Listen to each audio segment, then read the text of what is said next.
Tetangga kita hari ini adalah seorang ustadz, pendakwah, dan juga penulis buku bestseller yang berjudul Father Man. Ini dia, Ustadz Bendri Jaisyur Rahman. Obrolan kali ini isinya daging semua. Maaf banget kalau misalnya lu vegetarian. Khususnya buat kalian yang sudah berkeluarga. Gua secara personal belajar banyak banget tentang bagaimana menjadi seorang ayah yang baik untuk anak-anak gua dan menjadi seorang suami untuk istri gue. Intinya kita akan bicara tentang keluarga, dan keluarga. Inilah dia kisah tetangga kita.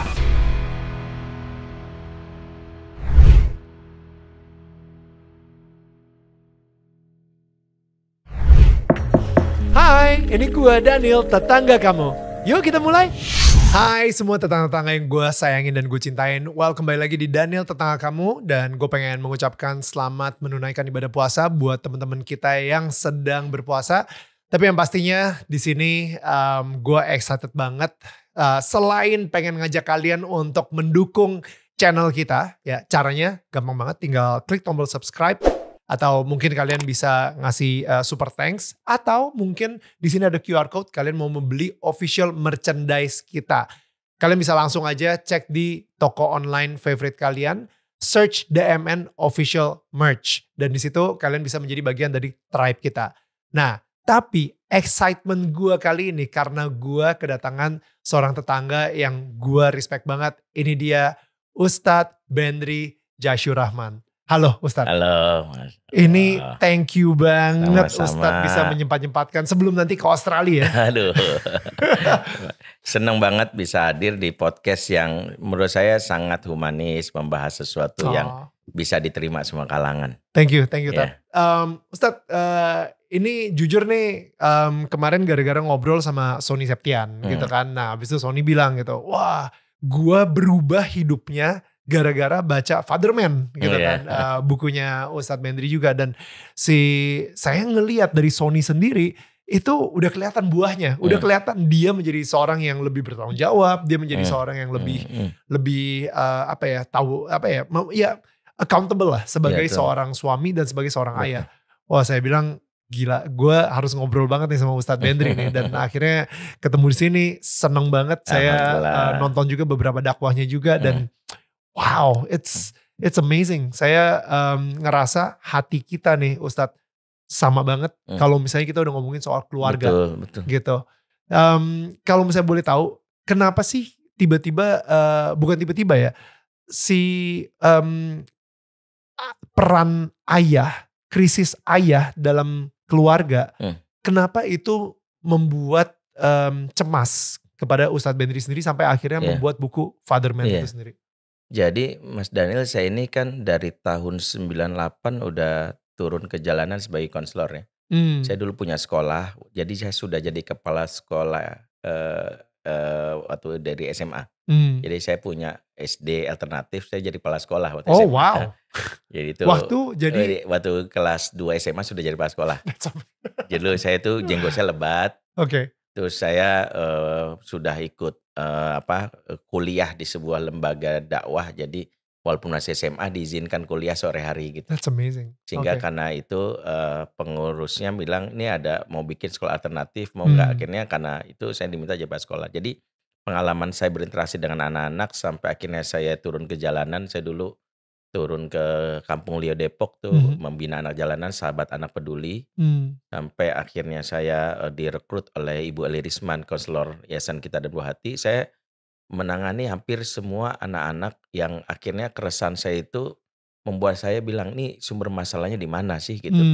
Saya nemukan misalnya dulu saya punya pengajian khusus kaum gay.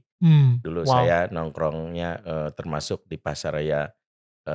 Itu ada komunitas di warung Wapres di Blok M Bulungan. Terus ada juga beberapa teman-teman di sana. Terus ada yang ternyata mengakui kalau mereka gay dan pengen kenal mengaji. Jadi kan satu pertanyaan saya itu yang bikin saya agak terharu itu ketika mereka itu saya ngisi pengajian di mereka itu. Awalnya nggak ada yang dengerin saya pikir. Karena waktu itu saya punya binaan anak band yang Hmm. biasa nongkrong di sebuah hotel. Ya. Terus karena itu dia bilang, "Bang boleh nggak di kafe saya ngisi?" Saya bilang, "Emang ada yang mau dengerin?" "Nggak apa-apa ntar kita seru-seruan aja." Jadi ngobrol kayak gini seru-seruan. Saya pikir nggak ada yang mau dengerin gitu. Ya. Ternyata waktu ada silakan teman-teman bertanya gitu ya. Hmm. Ternyata ada yang di pojokan nanya, dengerin mereka. Wow. Nah terus ada ilustrasi yang bikin saya merasa akhirnya, wah saya merasa terharu. Dia bilang gini, dia manggil saya Mas, nggak pakai Ustadz itu. "Mas, saya seneng, saya dengerin loh dari tadi," gitu ya. Nah saya logikanya dia bilang gini, kalau, dia pakai logika ilustrasinya katanya, logikanya orang yang punya cahaya datangin yang gelap. Hmm. Bukan orang yang gelap nyari ke sumber cahaya. Karena kalau dia datengin sumber cahaya keburu nyusruk tengah jalan. Wow. Makanya saya ngelihat Mas ini mau datengin kami yang gelap-gelap ini, kasarnya gitu. So good. Ya. Ada salah satu G di Sukabumi WA saya gitu. Mhm. "Ustadz, saya pengen banget dibantu Ustadz." Terus dia bilang, "Kamu tinggal di mana?" "Di Sukabumi." Udah datang ke tempat saya ngajar di daerah Tebet. Naik dari Bogor ke Stasiun Tebet jalan kaki 300 meter. Ternyata, binaan saya yang G itu juga datang, ya Hmm. tapi saya nggak ngasih kabar. Pas azan zuhur berkumandang kami sholat kan satu Hmm. baris. Nah yang binaan saya gini sebelah saya gitu. Mhm. Itu baru ngucapin salam habis sholat itu kan bisa salam, "Assalamualaikum warahmatullahi wabarakatuh." Tiba-tiba Hmm. dia ngeliat langsung, "Ustadz nih 5 orang sebelah Ustadz G loh." Cuma ngeliat doang gitu. Gila. Padahal saya belum kenalin gitu. Itu tahu dia. Tahu. Hmm. Tapi yang saya pengen saya nggak ingin memusuhi mereka karena saya memang tidak Betul. dakwah, saya nggak pernah memusuhi, saya ingin Betul. mengajak. Hmm. Tapi saya dapat kesimpulannya dari situ dan saya lakukan riset sebagian besar mereka itu nggak punya figur ayah. Ah. 100%, 100% bahkan menjawab. Jadi kalau ditanya, "Kenapa sih?" Gitu semuanya, "Ah udah nggak usah sama bapak deh, itu makhluk yang paling gua benci," gitu. Wow. Keluar kalimat itu gitu. Hmm. Gua bahkan dia bilang, "Gua tuh yang inget bapak gue cuman ngomel doang." Hmm. Bahkan ada yang bilang, "Gue tuh pernah mau dicemplungin, kolam mau di" ada gitu kalimat-kalimat. Jadi makanya saya bilang, "Ini berarti isu utama di mana ya?" Akhirnya saya melakukan riset lagi sampai saya dulu, masuk klub sepeda, sepeda fiksi dulu tahun Ya. 2011. Nah itu saya ingat, itu di Sevel itu saya ketemu lah anak-anak BG yang cabe-cabean itu. Oke. Dan saya menemani mereka ngobrol, saya pengen masuk di dunia mereka gitu. Ya, ya, ya. Terus akhirnya di situ mereka cerita ada cabe merah, ada cabe hijau. Kalau cabe merah tuh anak ABG yang tubuhnya rela dijamah demi pansos. Gila. Gue sih nggak apa-apa digrepe-grepein asal sama si ini gitu. Saya Gila. sebutlah nama artis gitu. Ya, ya, ya. Gue sih nggak apa-apa dihamilin asal sama si ini gitu. Oke. Jadi saya tuh Ada sampai yang kayak gitu ya? ada Kalau bahkan cabai ada yang hijau, kalau cabe hijau motifnya ekonomi. duit? Stadisin pulsa, dulu masih ada BlackBerry, dibeliin BlackBerry. Dulu, Oh. beliin iPhone, macam-macam lah. Oke, oke. Dibeliin tas branded gitu. Wow. Nah setelah mereka jadi cabe-cabean mereka bilang ada lagi namanya jamur, janda di bawah umur. Jadi ketika mereka hubungannya bablas, dipaksa Hmm. kawin kan. Hmm. Tapi memang si cowoknya emang brengsek ditinggalin baru 2 bulan gitu. Ya. Dan dia bingung gimana nih si nasib anaknya. Akhirnya mereka bermetamorfosis jadi jagung bakar, jablay tanggung baru mekar gitu. Oh, buset.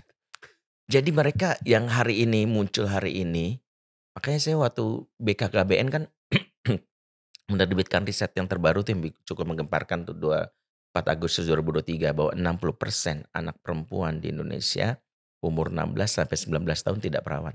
Oh, come on. Itu datanya nanti di mungkin bisa ditampilin Ya. itu dari BKKBN resmi. Itu saya langsung mereverse lagi apa yang saya ingat waktu saya melakukan riset itu dan itu benar. Mereka begitu vulgarnya, Hmm. merasa nggak pentingnya dan akhirnya saya temukan jawabannya ketika saya baca beberapa artikel termasuk pas saya belajar ke Malaysia dengan Profesor Rumai Johari, di University Putra Malaysia. Saya baru tahu bahwa faktor terbesar anak perempuan itu gampang menggadaikan keperawanannya nggak dekat dengan ayahnya, nggak Hmm. dekat. Jadi bahkan saya berani bertaruh gitu kalau diizinkan mungkin misalnya dalam Hmm. Islam dibolehkan misalnya saya sambil nantang gini, kalau ketemu anak perempuan malam-malam Hmm. dibawa cowok Hmm. ya dan kita yakin pasti nggak deket sama bapaknya. Dia tidak mendapatkan kasih sayang dari ayahnya, Iya, dia akan mencari kasih sayang itu betul. di luar rumahnya. Betul karena kan penjahat sekarang tekniknya pinter. Hmm. ada teknik grooming, Iya. ada love bombing. Apa tuh? Love bombing itu memberikan kebutuhan cinta diperhatiin terus. Oh, love Ngebo bombing, love oke. bombing, Hmm. diberikan bombing, pokoknya dengan kalimat, "Wajahmu mengalihkan duniaku." Mmm. WA, "Kamu beda nggak tahu nggak bedanya PKI sama kamu? Kalau PKI komunis, kalau kamu kok manis." Yang kayak gitu loh. Jadi semua itu udah Ya, saya pelajari polanya. Sampai iya. saya bilang gini, "Saya tuh kalau nggak jadi ustadz mungkin paling gampang jadi penjahat seksual," gitu. Karena saya tuh banyak dapat WA, email, Mmm. anak perempuan-perempuan yang butuh kasih sayang itu. Iya iya Dan saya nggak ngambil peran itu. iya. Kenapa? Karena kalau bukan saya, siapa yang menggiring mereka? Saya lebih ridho para ustadz, para ahli agama itu untuk menjadi ayah bagi mereka yang kehilangan figur ayah daripada maaf ya, eee saya nggak boleh sebut ya, tapi misalnya anak band yang Mmm. hasrat seksualnya tinggi. Walaupun ya mungkin nggak ada kecenderungan juga bahwa ada oknum-oknum di ahli agama yang bisa melecehkan itu. Tapi Iya kesimpulannya, kenapa mereka sampai segitu? Karena nggak punya figur ayah gitu. iya iya. Jadi 2 isu utama ini membuat saya berpikir, "Wah ini nggak bisa dibiarin nih, Mmm. saya harus ngomong nih." Dan saya berani akhirnya bikin lembaga pertama namanya Sahabat Ayah. Mmm. Yang saya lakukan pertama adalah saya menyasar di kalangan muslim, saya bikin, lembar Jumat. Kan saya bilang gini, di Indonesia itu majelis ayah selalu ada setiap Jumat, Mmm. tapi nggak pernah bahas ayah di Jumatan. Mmm. Jadi maaf ya, para khotib Jumat itu, ustadz-ustadz itu lebih bahas ekonomi syariah, Mmm. bahkan politik dibahas, Wah. bahkan bahas tentang masalah berkaitan surga neraka, adab Mmm. baik sama tetangga. Mmm. Tapi nggak bahas ini tuh ayah dan calon ayah, karena Jumatan itu laki-laki semua. Betul. Tapi kenapa diingetin, lu tuh ayah loh, Mmm. lu inget tanggung jawab, lu kepala keluarga, lu dihisap di akhirat. Iya. Jangan sampai istri lu Mmm. akhirnya yang cuman ditanyain, "Oh, kamu tuh bisa gak sih jadi ibu yang baik?" Bapaknya dulu benerin, kepala Mmm. keluarganya gitu. Jadi saya tuh awal-awal tuh 2007 setiap khutbah Jumat saya ngomongnya itu aja. Wow. Dan akhirnya saya bikin lembaran Sahabat Ayah saya share ke 100 masjid perkantoran, se-Jabodetabek. Mmm. Dan itu benar-benar swadaya. Saya nulis sendiri, Wow. nyetak sendiri, kirim sendiri. Gila. Saya cuman telepon, minta tolong, "Bisa nggak, nerima selembar Jumat?" "Oh boleh Ustaz." "Bayar berapa Ustaz?" Enggak, free." Wow. Itu saya kirimin. Walaupun di tengah jalan ada ujiannya, ternyata ada kurir yang nggak amanah. Dia cuman Mmm. minta bayar ternyata nggak disampein, ditumpukin di gudangnya dia. Ya ampun.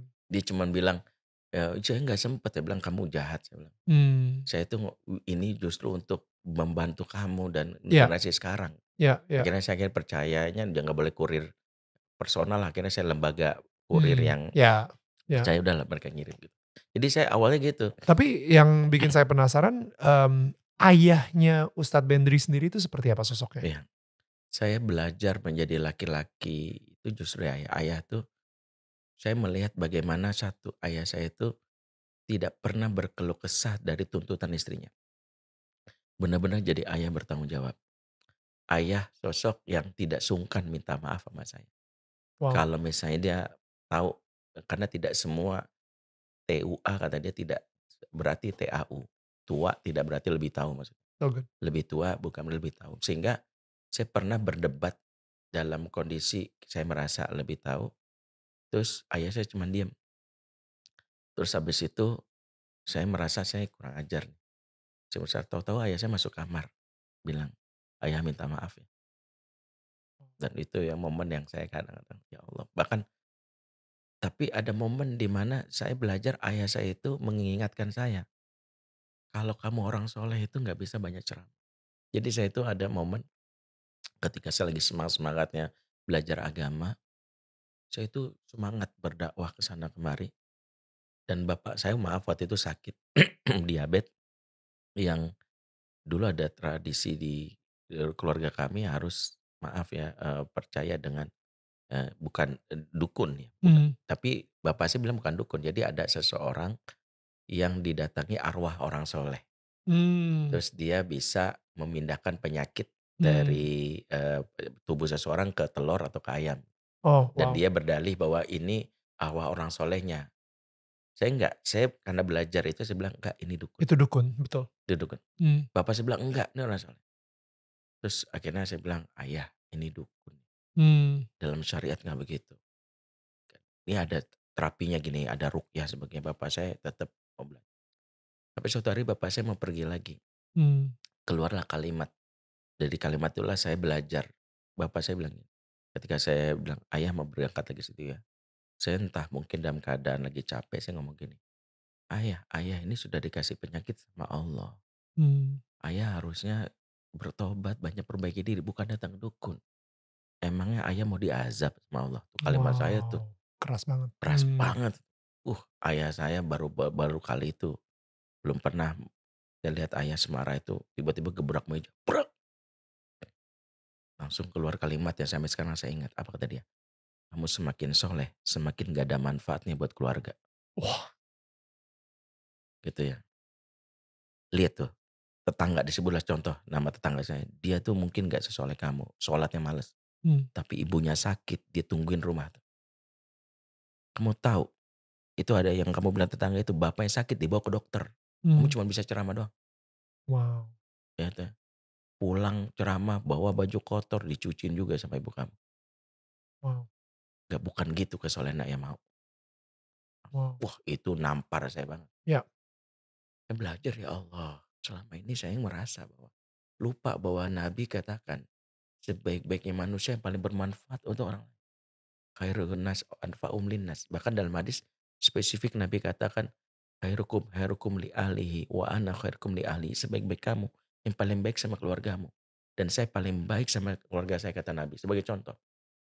Artinya lu nggak usah ngaku orang baik deh. Kalau ternyata keluarga lu nggak bisa jadi saksi kebaikan lo.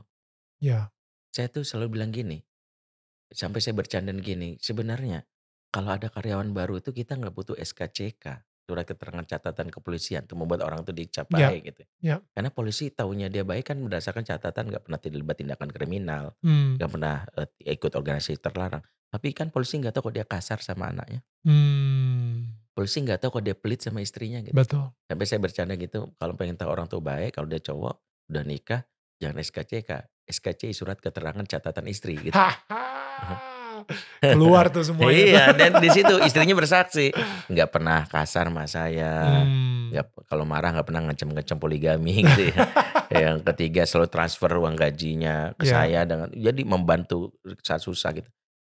Istri tanda tangan, sah itu orang baik karena Nabi mengukur itu. Karena sekarang tuh banyak orang dia menjadi something di luar rumah, mmm, tapi nothing di dalam rumah.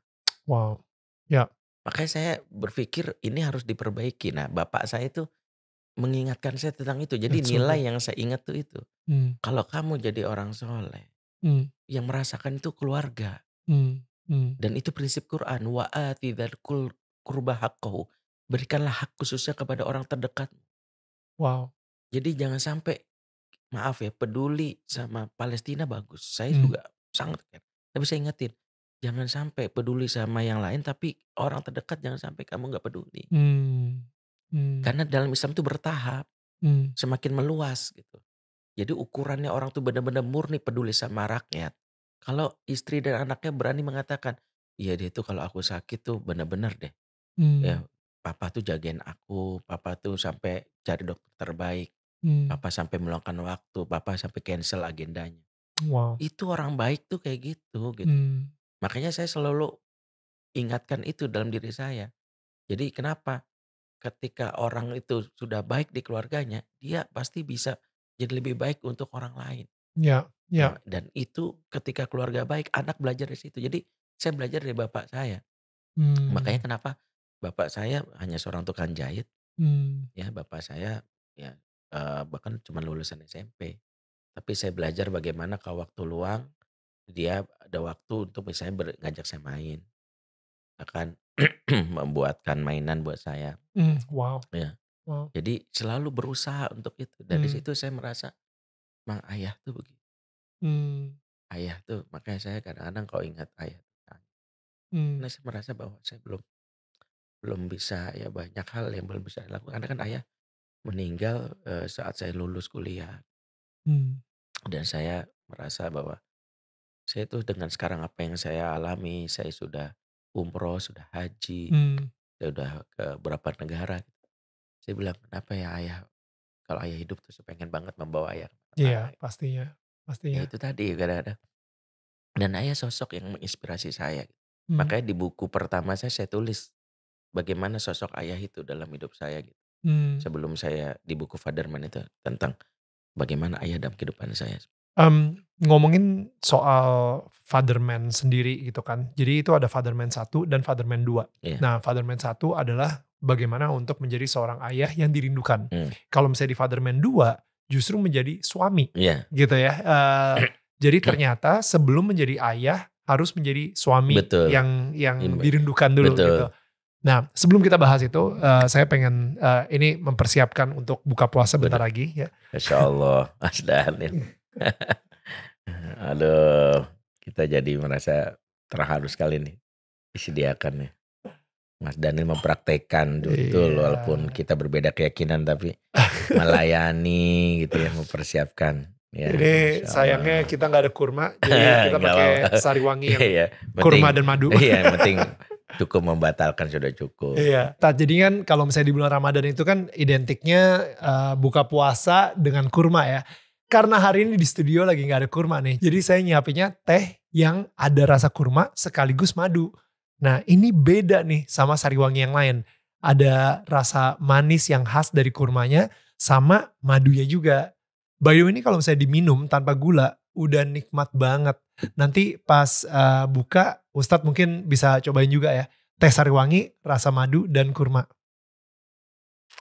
Anyway, jadi Tat, saya penasaran sih, kayak sekarang ini kalau misalnya menurut Ustadz Bendri, lebih penting menjadi suami yang baik atau menjadi ayah yang baik? Iya. Pertama, 2 hal itu kan bukan untuk diadu, tapi semua itu bertahap. Oke.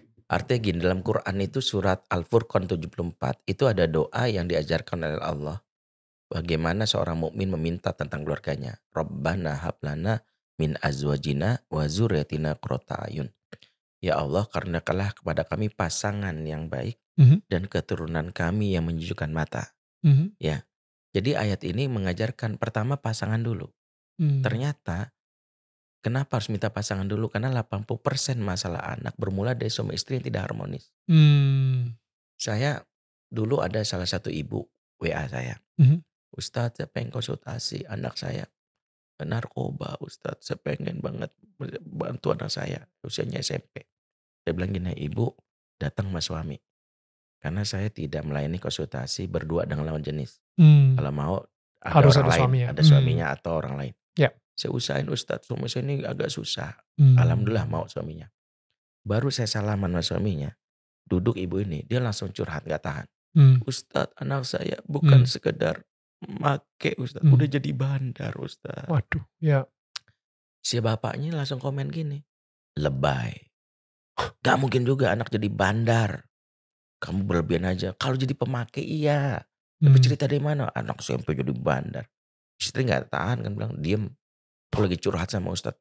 Kamu tuh kan cuman bisa bikin anak doang. Emang bisa ngurusin anak. wow, Tersinggung kan? ya, Eh, kamu pikir kamu doang cuma ngurusin anak? Aku ngurusin anak cuman gak kayak kamu. Anak tuh males pulang.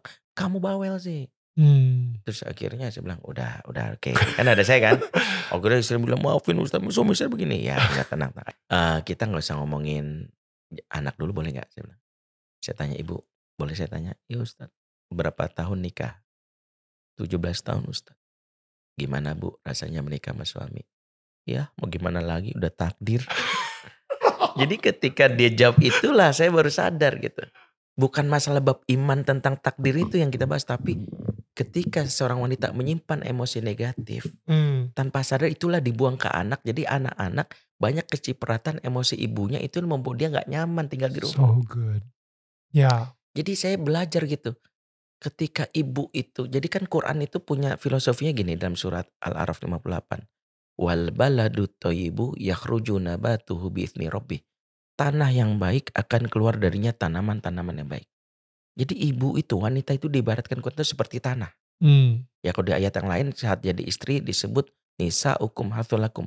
Istri-istrimu ibarat tanah ladang tempat kau bercocok tanam. Jadi begitu halusnya bahasa Quran tentang bagaimana istri saat menjadi istri melayani disebut tanah ladang, Hmm. bisa digarap. Tapi saat jadi ibu sebut tanah yang luas. Hmm. Nah kalau tanahnya baik, keluar tanaman yang baik. Nah Ya. kondisi banyak perempuan, tanahnya itu yang nggak baik. Ya. Akhirnya tanaman nggak baik. Tanah itu kondisi emosinya, mental health-nya. So good. Nah itu pengaruh mental health dari mana? Dari suami. Hmm. Ayah yang nggak aware. Wow. Ayah yang berpikir, saya bilang orang tuh kalau LDRan, jangan nanya anak dulu, nanya perasaan istri kamu dulu. Hmm. Harusnya kan ada bapak-bapak kalau LDRan gini, anak-anak gimana kabarnya? Hmm. Lu nggak mikirin istri lu itu berjibaku seharian. Ya. Harusnya nanya, kamu hari ini bahagia nggak saya? Hmm. Kan bisa kelihatan istri yang tidak bahagia itu dari mana? Dari cara bicaranya. Hmm. Gampang. Wanita yang sehat jiwanya minimal keluar 20.000 kata per hari. Hmm. Ketika dia diam sedikit bicara, maka selalu katakan sama suami, saya nggak pernah percaya kalau ada suami bilang, tapi istri saya pendiam Ustadz. No, sejatinya tidak ada wanita pendiam. Yang ada adalah wanita yang terluka hatinya. Wow. Wow. Wanita tuh kalau udah diam itu terluka, Hmm. kecewa. Hmm. Karena kecenderungan dia untuk ngomong itu tinggi. Makanya saya bilang, Kak, saya ini kalau ngomong sama istri saya, kami manggil Abi Umi kan. Hmm. Kalau istri saya udah ngomong singkat, pasti lagi sakit jiwa, Hmm. lagi hatinya. Apalagi kalau misalnya cuma ngomong nothing. Iya, itu. Tapi kalau udah ngomongnya nyerocos, lagi sehat itu. Iya, iya. Nah itu yang saya selalu dengerin. Nah banyak laki-laki yang gak aware dalam urusan ini gitu. Ya. Dan dia berpikir yang penting gue jadi bapak yang baik, gak bisa. Ya. Karena itu saya ingat ada salah satu pendeta kita berkawan. Waktu itu kita hadir di forum lintas agama di Fakultas Hukum UI ya. Dia itu jadi dia lebih senior dari saya. Jadi dia nggak tahu kalau saya konselor anak remaja. Oh. Jadi awalnya kami dialog toleransi menurut kitab suci umat beragama. Yang undang Ikatan Hindu Dharma Indonesia. Jadi ada pedande, ada the biksu, ada romo, ada pendeta. Nah pendeta ini lebih senior umurnya waktu itu hampir 60. Terus dia waktu foto-foto bersama dia nanya, Pak Benri ini kerjanya apa? Saya bilang saya konselor anak remaja. Terus dia bilang, berarti Bapak ini biasa nanganin anak remaja? Ya alhamdulillah. Kalau gitu boleh saya minta nomor Bapak ya? Ya udah saya kasih nomor kan. Dan saya nggak berpikir panjang lah mungkin. Ya mungkin sekedar untuk menjaga silaturahim kan. Nah 2 bulan kemudian saya pas banget diundang di Bali. Seminar waktu itu Bali lagi kredit lagi pembangunan jalan tol tahun 2012. Tiba-tiba ada telepon masuk. Tanpa salam, tanpa apapun langsung ngomong spontan. Pak Benri, si Raid dari Medan. Itu saya bilang, saya mau tanya sama Bapak. Saya bilang, ini orang siapa sih? Makan malamnya mana? Dia bilang makan malam aman. Tenang dulu, dengan secangkir sari wangi, jadi tenang kemudian. Tanda tanyanya hilang. Tapi cintaku padamu gak akan hilang. Siapa gitu si Raid dari Medan? Iya, pendeta gitu. Yang waktu itu pernah, iya ada apa Pak? Ya. Saya mau tanya sama Bapak. Saya usir anak saya pagi ini. Umurnya 21 tahun. Menurut Bapak gimana itu? Kenapa Bapak usir? Dia itu bikin malu saya. Saya ini tokoh agama, mabok-mabokan, judi, minuman keras. Saya nasihati ngelawan. Ya tante saya gampar, pergi kamu di rumah. Terus saya tanya gini, istri Bapak gimana? Lah itulah istri saya. Bukan dukung saya, malah salah-salahin saya. Dianggap saya ayah tak becus, suami tak pantas. Itu istri saya dari dulu emang keterlaluan itu. Yang kerok juga itu, mentang-mentang ini. Jadi lucunya Bapak pendeta ini nelpon saya kurang lebih 48 menit. 3 menit ngomongin anak, 45 menit ngomongin istrinya. Akhirnya setelah ngomong panjang lebar gini, nah kembali ke masalah anak saya nih Pak. Ya. Bapak kan konselor kan? Apa masukan Bapak? Saya nanya gini, Pak Sirait, sebenarnya masalah Bapak dari anak atau sama istri? Terus dia diem. Maksudnya Bapak sadar tidak? Nih saya di tengah kemacetan. Saya ngelihat nih handphone saya kurang lebih 40 menit kita bicara. 3 menit pertama Bapak ngomongin anak kan. Sisanya Bapak sadar gak? Bapak ngomongin istri terus tuh tentang dulu awal pertemuan. Istri itu sudah sering marah-marah dan sebagainya. Saya pernah bentak dia, saya turunin tengah jalan gitu, dia cerita gitu. Saya gak tahan juga sebagai lelaki Sumatera gitu kan. Gitu. Jadi, Bapak, jangan-jangan masalah Bapak dari dulu sama istri. Darinya kan. Terus dia bilang, gimana Pak? Diam tuh, diam. Halo? Saya pikir Pak Bleng, spot tahu apa? Halo? Tahu-tahu dia ngomong dengan suara berat tuh. Ya, ya, ya, ya. 25 tahun saya menikah. Baru ada yang menyadarkan saya kalau saya dari dulu bermasalah sama pasangan saya. So good. Oh. Pantas anak saya kurang ajar sama saya. Lah, ibunya sering membantah saya di depan mata dia. Pantas anak saya tuh kasar sama mamanya. Saya sering kali menjelek-jelekan mamanya di depan mata dia. Ya, terima kasih Pak Benri dan sebagainya. Dia akhirnya tutup telepon itu. Akhirnya saya belajar polanya. Saya bilang, jangan kamu ngaku pengen jadi ayah yang baik kalau istrimu tersakiti. Ya. Istri itu PR-nya kita. Makanya Ibrahim itu, kan kalau dalam Quran itu, Ibrahim tuh bapak yang jarang pulang loh. Pulangnya setahun sekali. Kepada Ismail ya, bukan ke Ishak, kepada Ismail. Tapi kalau di dalam Al-Quran ini ceritakan bagaimana Ibrahim sekalinya dia jarang pulang, sekalinya pulang ingin menyembelih anaknya. Coba pakai logika deh. Ada bapak jarang pulang, sekali pulang pengen menyembelih kan. Pasti anak zaman now pada tega banget. Tapi Ismail jawabannya gak gitu. Dia malah pasrah. Ya abati if'al ma tu'mar. Satajuduni insyaallah minas sabirin. Wahai ayahku. Wahai ayahku sayang. Panggilannya dalam bahasa Arab tuh dengan lembut. Abati. Kan jarang pulang tapi ngapa dia sayang? Jawabannya adalah ketika Ismail itu kagum meskipun ayahnya tidak hadir lewat lisan ibunya. Ternyata pernah ada riwayat Ismail pernah nanya gini sama ibunya. Bu, ayahku tuh siapa sih? Man abi ya umi. Kata Hajar, inna abaka siddiqun nabiyan wal imamul muwahhidin. Sesungguhnya bapakmu seorang nabi yang jujur, pemimpin orang-orang bertauhid. Jadi istri yang memuji kebaikan suami karena memang merasakannya itu jadi pintu pertama anak kagum, dan itulah the real parenting seorang ayah. Dikagumi karena terasa kebaikannya oleh orang terdekat, oleh istri. Makanya ketika istri malah maaf ya, misalnya ketika Bu, Bapak mau nih, gak usah nanya Bapak. Mama ini korban bapakmu. Waduh. Dari dulu disakiti itu. Orang lain makan daging, mama makan ati ini tiap hari. Coba kebayang gak? Gimana dia bisa kagum sama bapaknya? Ya. Makanya saya belajar dari sejarah Islam. Setiap orang soleh yang belajar, sesibuk-sibuknya dia aware dulu sama istrinya. Ya. Dia kagum, dia penting istrinya diyakini nyaman dulu gitu.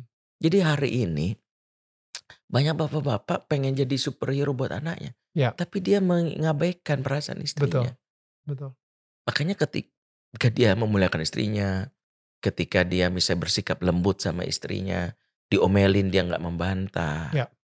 Dia berusaha untuk dengerin aja. Sudah, oke, apa yang bisa saya lakukan?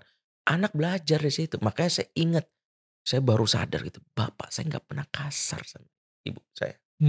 Bapak saya selalu kalau istri saya, istrinya atau ibu saya itu minta sesuatu, berusaha memenuhi.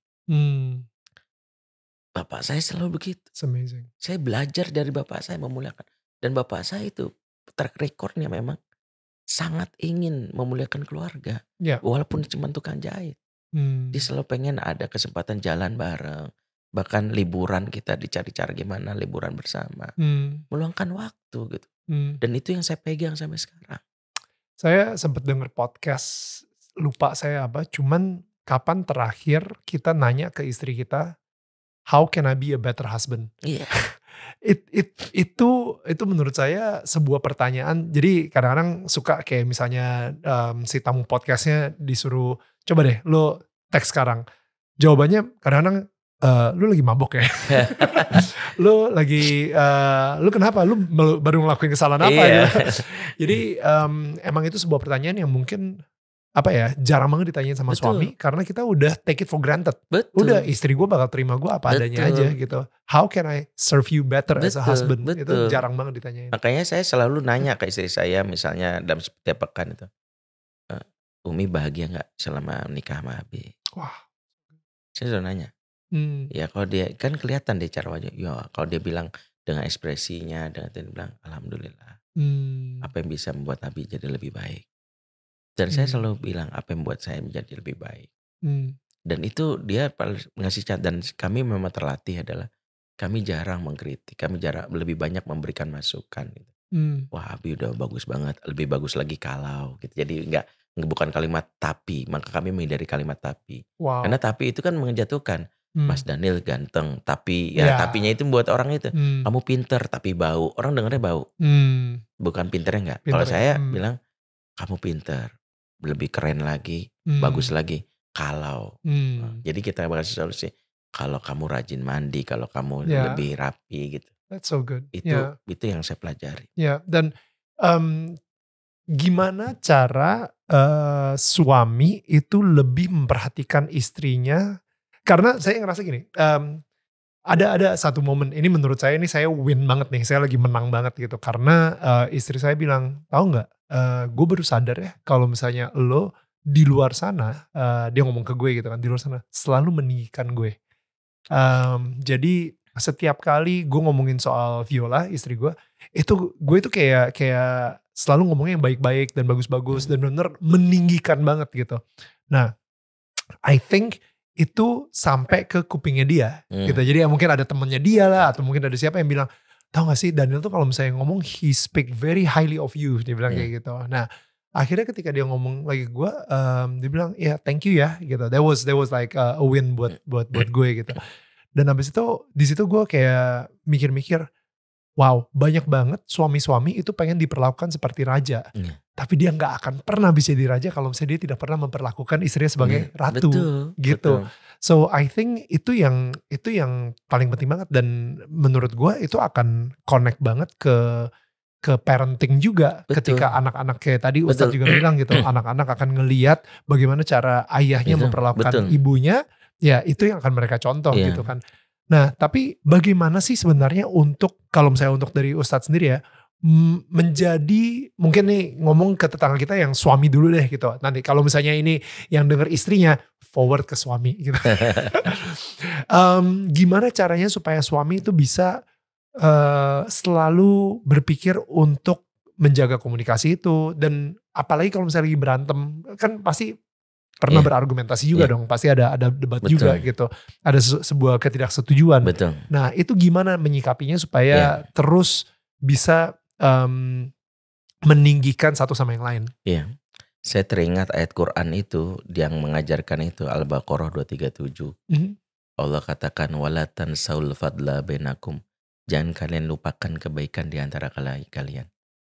Jadi ayat ini sebenarnya ayatnya tentang bab perceraian. Jadi sebenarnya Islam tuh ngatur setelah cerai justru Allah ngingatin jangan lupakan kebaikan mantan. Wow. Ayat ini sebenarnya memberitahu tentang adab kau udah cerai. Daripada lu caci maki mantan lu, justru ingat kebaikannya. Karena terdampaknya ke anak sebenarnya. Wow. Karena anak-anak yang ibunya menceritakan keburukan ayahnya, kan ingat mantan suami ada, mantan istri, tapi mantan ayah, mantan ibu gak ada. Betul. Maka dampak yang paling fatal itulah anak jiwanya rusak. Tidak ada satupun anak di dunia ini yang sehat jiwanya jika salah satu dari orang tuanya mencaci maki di antara mereka. Gak ada kan ada yang sehat jiwanya. Saya temukan tuh anak-anak yang jadi gay, bahkan sampai berkeyakinan ekstrim ateis. Sampai ada yang sampai misalnya child free, marriage free, karena dia melihat dijelek-jelekannya salah ayahnya atau udah ibu. Gak mau, udah trauma lah sama gitu. Si pernikahan ini. Maka, nah itu justru ayatnya tentang bab perceraian. Tapi dalam konteks keseharian, saya mempraktekannya. Salah satu yang sebenarnya istri saya gak pernah ketahui yang saya lakukan. Saya selalu mencatat kebaikan istri dari awal pernikahan. Dalam sebuah buku dan handphone. Hampir ribuan. Wow. Saya selalu mencatat misalnya hari ini kamu ya misalnya bersedia mundur dari tugas kamu sebagai dosen untuk melayani keluarga. Wow. Hari ini kamu berjuang untuk memakan sesuatu yang gak kamu sukai untuk bayi kita. Wow. Supaya bahkan hari ini sakit. Kenapa? Setiap kebaikan itu akan menjadi buku catatan saya kalau suatu saat dia melakukan sesuatu yang mengesalkan hati saya. Ya. Jadi misalnya suatu hari dia mengesalkan hati, kan pasti di manusia ada masa-masa itu ya. Maka dalam hati saya itu pasti setan tuh ingin membuat saya itu marah. Ingin membuat dia ingin membuat saya melaknat istri saya. Maka saya buru-buru ngeliat catatan kebaikan istri. Oh, that's so good. Dan ketika saya membayangkan gini, saat kamu melakukan sesuatu yang buruk itu ibarat tetes najis yang menempel di diriku, tapi tersapu oleh samudra kebaikanmu. So, Makanya saya kalau kesel sama istri, saya selalu langsung buka. buka handphone. Saya ingat misalnya perjuangan dia, kebaikan dia. Saya ingat bagaimana dia bertahan di tengah kekurangan saya. Saya ingat bagaimana awal-awal pernikahan itu saya nggak pernah ngajak liburan karena tugas saya. Saya bahkan nggak pernah bulan madu karena dia harus merawat ibunya Wow. yang sakit. Dan saya bersyukur gitu untuk anak-anak dapat teladan itu. Istri saya nggak mau aktif di sosmed karena dia kalau ditanya kenapa sih Umi nggak pengen punya IG atau agar Umi sibuk mengurus anak aja gitu. So good. Ini praktikal banget. Jadi istri saya itu kan nggak punya sosial media. Makanya istri saya itu orang yang paling balas selama WA, chat itu. Karena dia memang nggak pernah mikirin, paling dia tuh kesibukannya baca buku. Jadi healingnya dia ngopi sambil baca buku. Atau ngurusin anak-anak gitu. Jadi hari-harinya dia jemput anak, antar anak terus kemana, anak mau makan apa, masak apa gitu. Itu aja. Dan bagi saya itu udah cukup gitu. Makanya saya maaf, saya termasuk orang yang secara tegas kalau dia nanya, Ustadz niat poligami enggak. Karena saya belajar tabiat agama melatih kita untuk merasa cukup. Kalau kamu udah cukup jangan paksain untuk nambah, saya bilang. Saya udah cukup sama istri saya. Wow. Dan saya gak berpikir nambah gitu. Saya berpikir udah. Dan kalaupun ada kekurangan pasti ada gitu. Tapi saya merasa ya sudah. Bagi saya dia sudah mengenyangkan kebutuhan saya. Saya kalau udah kenyang ngapain cari yang lain sih. Malah mual nanti. Malah muntah. Rakus. Itu saya gak mau gitu. Jadi saya tuh kalau dipancing-pancing saya tegas bilang udah gak usah bahas-bahas deh. Kan kadang-kadang ada yang mancing-mancing. Saya bilang sorry enggak. Saya bilang, Ustadz gak ada niat Ustadz nambah lagi enggak. Saya sudah merasa bahagia. Bahwa saya tidak pernah memposisikan saya sebagai ayah yang hebat. Gak pernah. Saya justru adalah ayah dan suami beruntung gitu. Wow. Saya beruntung gitu. Nah salah satunya adalah saya selalu mencatat daftar kebaikan istri. Itu saya itu menginspirasi banget by the way. Dan mulai hari ini, mulai detik ini itu akan saya terapin. Untuk mencatat daftar kebaikan istri. Dan istri gak usah tahu. Istri gak usah tahu. Gitu. Itu kan cara kita menghealing diri. Iya, karena gini, ini baru kejadiannya 3 hari yang lalu. Saya nggak tahu kenapa. Mungkin ada suatu hal yang istri saya ngomong, buat dia itu normal aja. Tapi mungkin kondisi saya saat itu lagi capek. Jadi buat saya itu it's an attack. Kayak kok dia berani banget ngomong sama gue kayak gitu. Tapi enggak lah, mungkin karena gue lagi capek. Jadi gue diemin aja. Tapi seperti tadi Ustadz bilang gitu, itu setan tuh lagi pengen memberikan pemikiran-pemikiran makin hari. Apapun yang istri saya ngomong, itu kesannya kayak serangan buat saya. Akhirnya muncullah image istri saya di kepala saya yang gak pernah saya ngomongin, saya pendem terus. Itu makin lama makin gak sehat. Jadi istri saya, dia ngomong itu pasti karena dia pengen ini deh. Pasti gini, dia lagi pengen coba manipulasi gue supaya bla bla bla bla bla. Makin lama makin ini. Sampai akhirnya saya ada satu momen ketika kita lagi jalan mau ke sekolah anak kita, itu saya sampai teriak di tengah jalan. Wah! Wah! Hah, kenapa lo? Enggak, gue barusan bilang sama setan, cukup. Gak ada lagi gitu. Karena makin lama image dia di kepala saya itu makin lama makin jelek gitu. Akhirnya kita pulang, setelah pulang ke rumah, saya duduk, saya bilang, saya minta maaf banget karena ini saya gak nyaman banget ngomongnya. Tapi I've created sebuah image Viola di dalam otak saya, dan itu bukan lo sebenarnya, tapi ini udah gak bisa ditolong gitu. Dan gue harus ngomong ini ke lo karena gue tahu nih ini mulai gak sehat nih. Kalau gue pendem terus nih yang ada nih, tiba-tiba gue bisa meledak dan lu sendiri juga gak ngerti what just happened gitu. Nah sebenarnya hal kecil yang mungkin mengganggu saya gitu ya, itu bisa banget dilawan dengan daftar kebaikan istri saya itu. Jadi kalau kita sering nulis, kita akan baca. Bahkan saya ingat tanggalnya, saya tulis gitu. Wow. Jadi saya ingat, makanya saya ingat masa-masa ketika dulu nikah, kebaikan-kebaikan dia. Makanya saya kalau keburukan gak pernah saya catat. Kebaikan aja saya catat. That's so good. Dari kebaikan itulah saya merasa lebih tenang, lebih nyaman. Makanya saya paling mudah healing diri kalau lagi sama istri itu tuh senyum lagi. Ya. Karena kan kalau dalam syariat Islam gini, seorang wanita itu ketika suaminya marah sebelum tidur Hmm. dan dia akan dilaknat sampai pagi oleh malaikat. Oh wow. Dan banyak orang laki-laki salah paham tentang hadis ini, bahkan mengancam istrinya. Kalau saya karena ngeliat hadis ini, justru saya nggak pengen marah. Kan saya pengen hidup sesurga sama istri saya. Ya. Saya tega banget istri saya dilaknat malaikat. Maka saya nggak pernah mau tidur dalam keadaan marah sama istri. Wow. Berarti apa yang saya lakukan? Kalau saya kesel sama istri saya sebelum tidur, kalau perlu saya terjaga supaya nggak tidur, cari cara gimana supaya nggak marah. Wow. Saya kadang ngeliat handphone, saya ngeliat memori jalan Ya, berdua. foto-foto Ya, gitu. terus saya lihat catatan yang baik karena tenang. Terus panjang sama suami. Ya Allah, kamu tuh sebenarnya aku bersyukur banget. Hmm. Ya udah saya tidur dalam keadaan itu aja. Itu yang saya selama ini praktekkan. Kenapa? Karena ya pastinya kan tadi salah satu kerjaan setan itu kan memutus memori kebaikan kita akan pasangan. Hmm. Jadi lagi kita marah, memori akan kebaikan itu diputus. Maka buku catatan itu membantu kita mengingat kembali.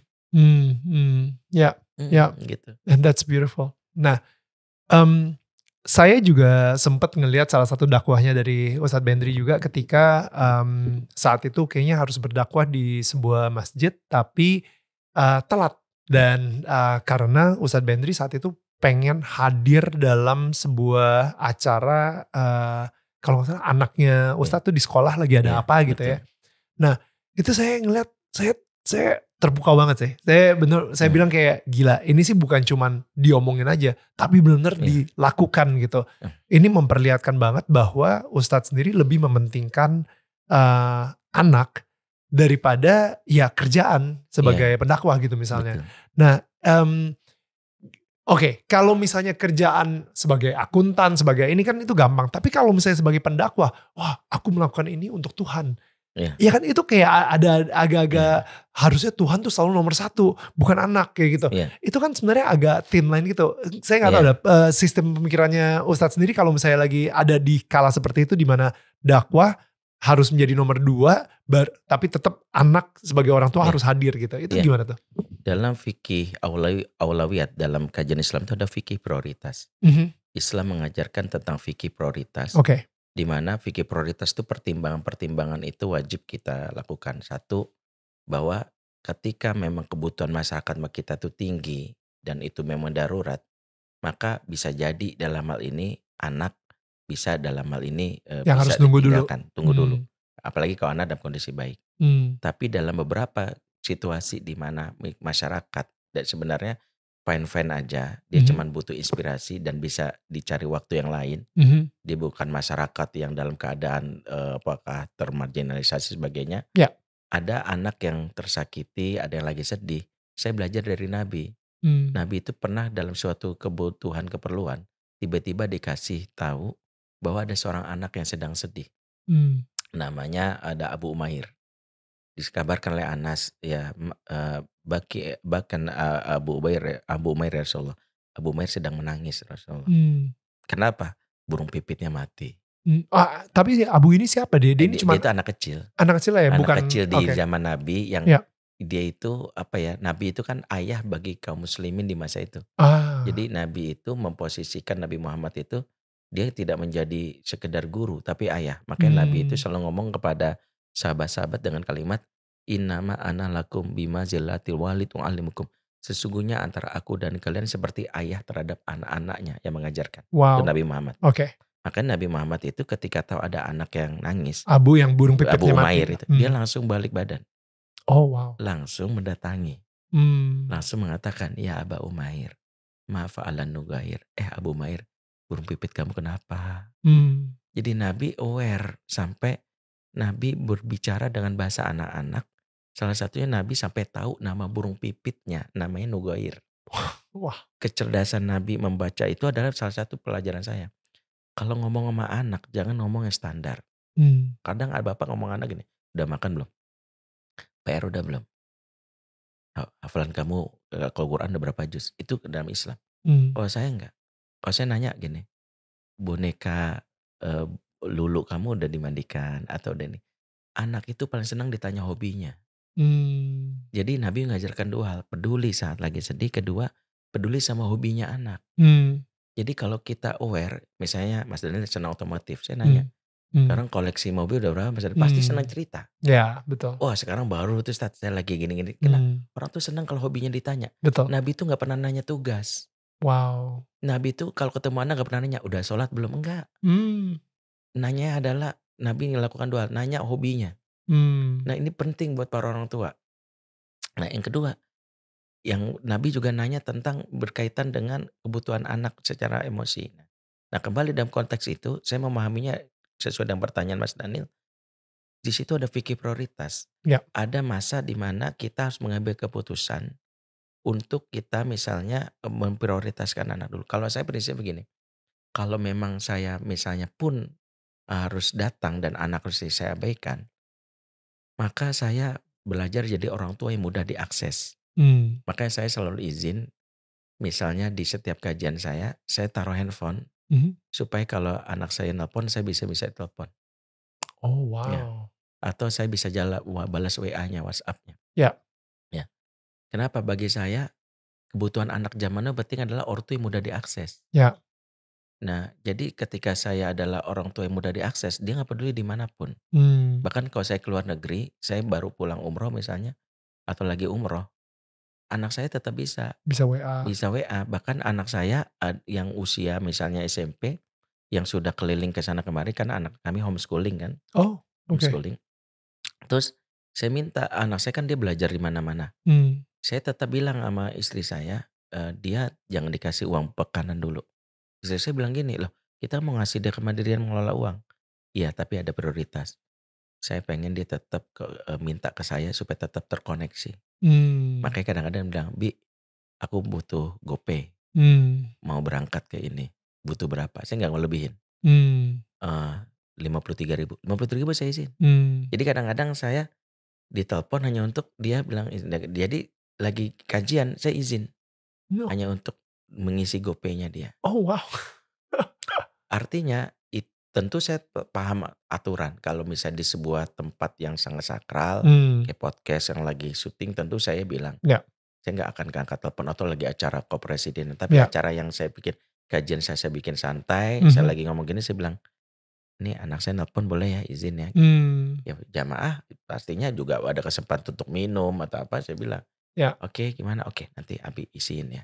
Hmm. Artinya saya menempatkan diri juga berdasarkan konteksnya. Ya, gitu. pasti. Tapi saya ingin tetap jadi orang tua yang mudah diakses. Hmm. Nah kalaupun masalah prioritas, karena saya tahu bahwa kalau kamu tidak bisa memberikan waktumu yang banyak, berikanlah waktu berkualitas. Hmm. Saya selalu belajar prinsip golden moment. Ya. Bahwa sesuatu itu harus kita siasati 5 menit tapi berkesan. Nah momen berkesannya anak terhadap orang tua itu di 4 waktu menurut saya. Oke. 1 saat anak sedang sedih, tadi seperti Nabi. Hmm. Kedua saat anak sedang sakit. Hmm. Nabi itu sampai bela-belain datang jadi the first person. Orang pertama yang mendatangi pembantunya seorang anak kecil Yahudi yang sakit. Wow. Jadi Nabi orang pertama. Wow. Makanya kenapa saya kalau anak sakit, kalaupun saya nggak bisa pulang, saya harus bawel. Karena yang penting anak tahu bapaknya peduli. Hmm. Jadi saya suruh nelpon, gimana udah cek level. Hmm. Sejam lagi ini sebagainya. Jadi anak tuh tahu. Kalau bapaknya benar-benar peduli nelpon, dan benar-benar nanyain terus. Karena Ya. lagi sakit kita harus aware. Wow. Ketiga saat anak unjuk prestasi. Hmm. Jadi ketika anak prestasi, dia ingin memperlihatkan piala, ketika nggak ada nyakitin tuh. Hmm. Dia pengen dia dikalungkan medali, kitanya nggak ada, menyakitkan bagi dia. Ya, ya. Yang ketiga saat anak yang keempat saat anak unjuk aksi. Hmm. Jadi kalau anak saya mentas, Hmm. anak saya perform, saya harus benar-benar kondisikan saya nggak boleh absen. Hmm. Makanya saya selalu koordinasi dengan bagian penjadwalan. Ya. Bisa nggak ini di reschedule? Ya. Anak saya mentas. Hmm. Kebetulan di sekolahnya dia jadi pendrama. Walaupun mentasnya cuma 5 menit, nggak ada masalah. Hmm. Yang penting dia tahu bapaknya hadir. Karena Nabi pernah suatu hari Nabi Muhammad melewati beberapa anak yang sedang lomba memanah. Marra Rasulullah ala nafar. Rasul melewati sekelompok orang yang sedang memanah. Tadi cuma numpang lewat tuh Rasulullah. Ternyata Rasul tahu. Orang kalau lagi memanah senang kalau diliatin. Rasul duduk. Kemudian Rasul mengatakan ini. Irmu ya Bani Ismail fa inna abakum kana romian. Ayo terus memanah, kamu keturunan Ismail. Kakek moyangmu Ismail seorang pemanah. Hmm. Dan anak-anak ini akhirnya senang memanah. Wow. Dan Rasulullah hadir. Saya belajar dari situ bahwa kalau anak lagi mentas nggak boleh absen. Semua orang tepuk tangan. Wih bagus lagunya. Lu keren banget main musiknya. Tapi bapak ibunya nggak hadir. Drop. Ya. Makanya saya selalu menyesuaikan jadwal saya itu dengan agenda di sekolah. Ya. Saya selalu ngomong sama gurunya. Bu boleh saya minta agenda setahun. Biar saya menyesuaikan. Dan memang ada beberapa agenda yang saya sudah kondisikan ke anak supaya anak menerima. Misalnya gini, saya harus berangkat haji. Haji kan nggak bisa dikondisikan Betul. karena ibadah. Cuman anak saya aware karena saya punya memori. Kan bagi saya yang penting saya memberikan sebanyak-banyaknya tabungan cinta. Betul. Supaya saldonya semakin banyak. Sehingga Wow. kalau suatu saat saya mengalami hal yang menyebalkan di mata anak, auto debit lah, Yeah. nggak sampai defisit. Jadi nggak sampai defisit gitu. Yeah. Jadi kata, ngebelin banget sih punya gitu, tapi nggak sampai kesel banget. Tapi Yeah. ya kan ada masanya kita mungkin jadi ayah yang menyebalkan gitu ya. Tapi karena saldo cintanya ada banyak, nggak sampai defisit. Dari 5 anak nih yang paling gede umur berapa ya? Umur 24, mau 23. Wow. 23. Iya. Kita seumuran gak sih? Tapi anak gue udah umur 11 tahun. Dia baru kuliah dari Al-Azhar Kairo Mesir. Terus dia homeschooling sekarang Al-Azhar Kairo. Sekarang mau ngambil S2 di Scotland. S2 udah. Mau ngambil, baru mau tes. Gimana tuh ketika ngelewatin masa-masa teenage years? Ini soalnya anak saya umur 11 tahun, bentar lagi 12 tahun. Yeah. Ini udah mau masuk teenager gitu. Ini lagi preteen. Yeah. Itu aja kemarin kita lagi mau ke mall. Lama banget ini dandannya. Kayak gitu. Jadi kalau perempuan pasti. Asli. So how was the challenge for pertama memang harus mengenali psikologi laki dan perempuan di dalam Islam tuh. Quran tuh menceritakan misalnya. Saya tuh terinspirasi dari Quran ketika Allah katakan misalnya kalau anak perempuan tuh awamayuna sya'ufil hilyah wa huwa fil khisomi ghairu mubin. Jadi Allah dalam ayat itu menceritakan, apakah kamu memaksa wanita menjadi anak Tuhan sementara wanita diciptakan oleh Allah suka berhias. Yang kedua, kata Allah kalau berdebat argumennya nggak jelas.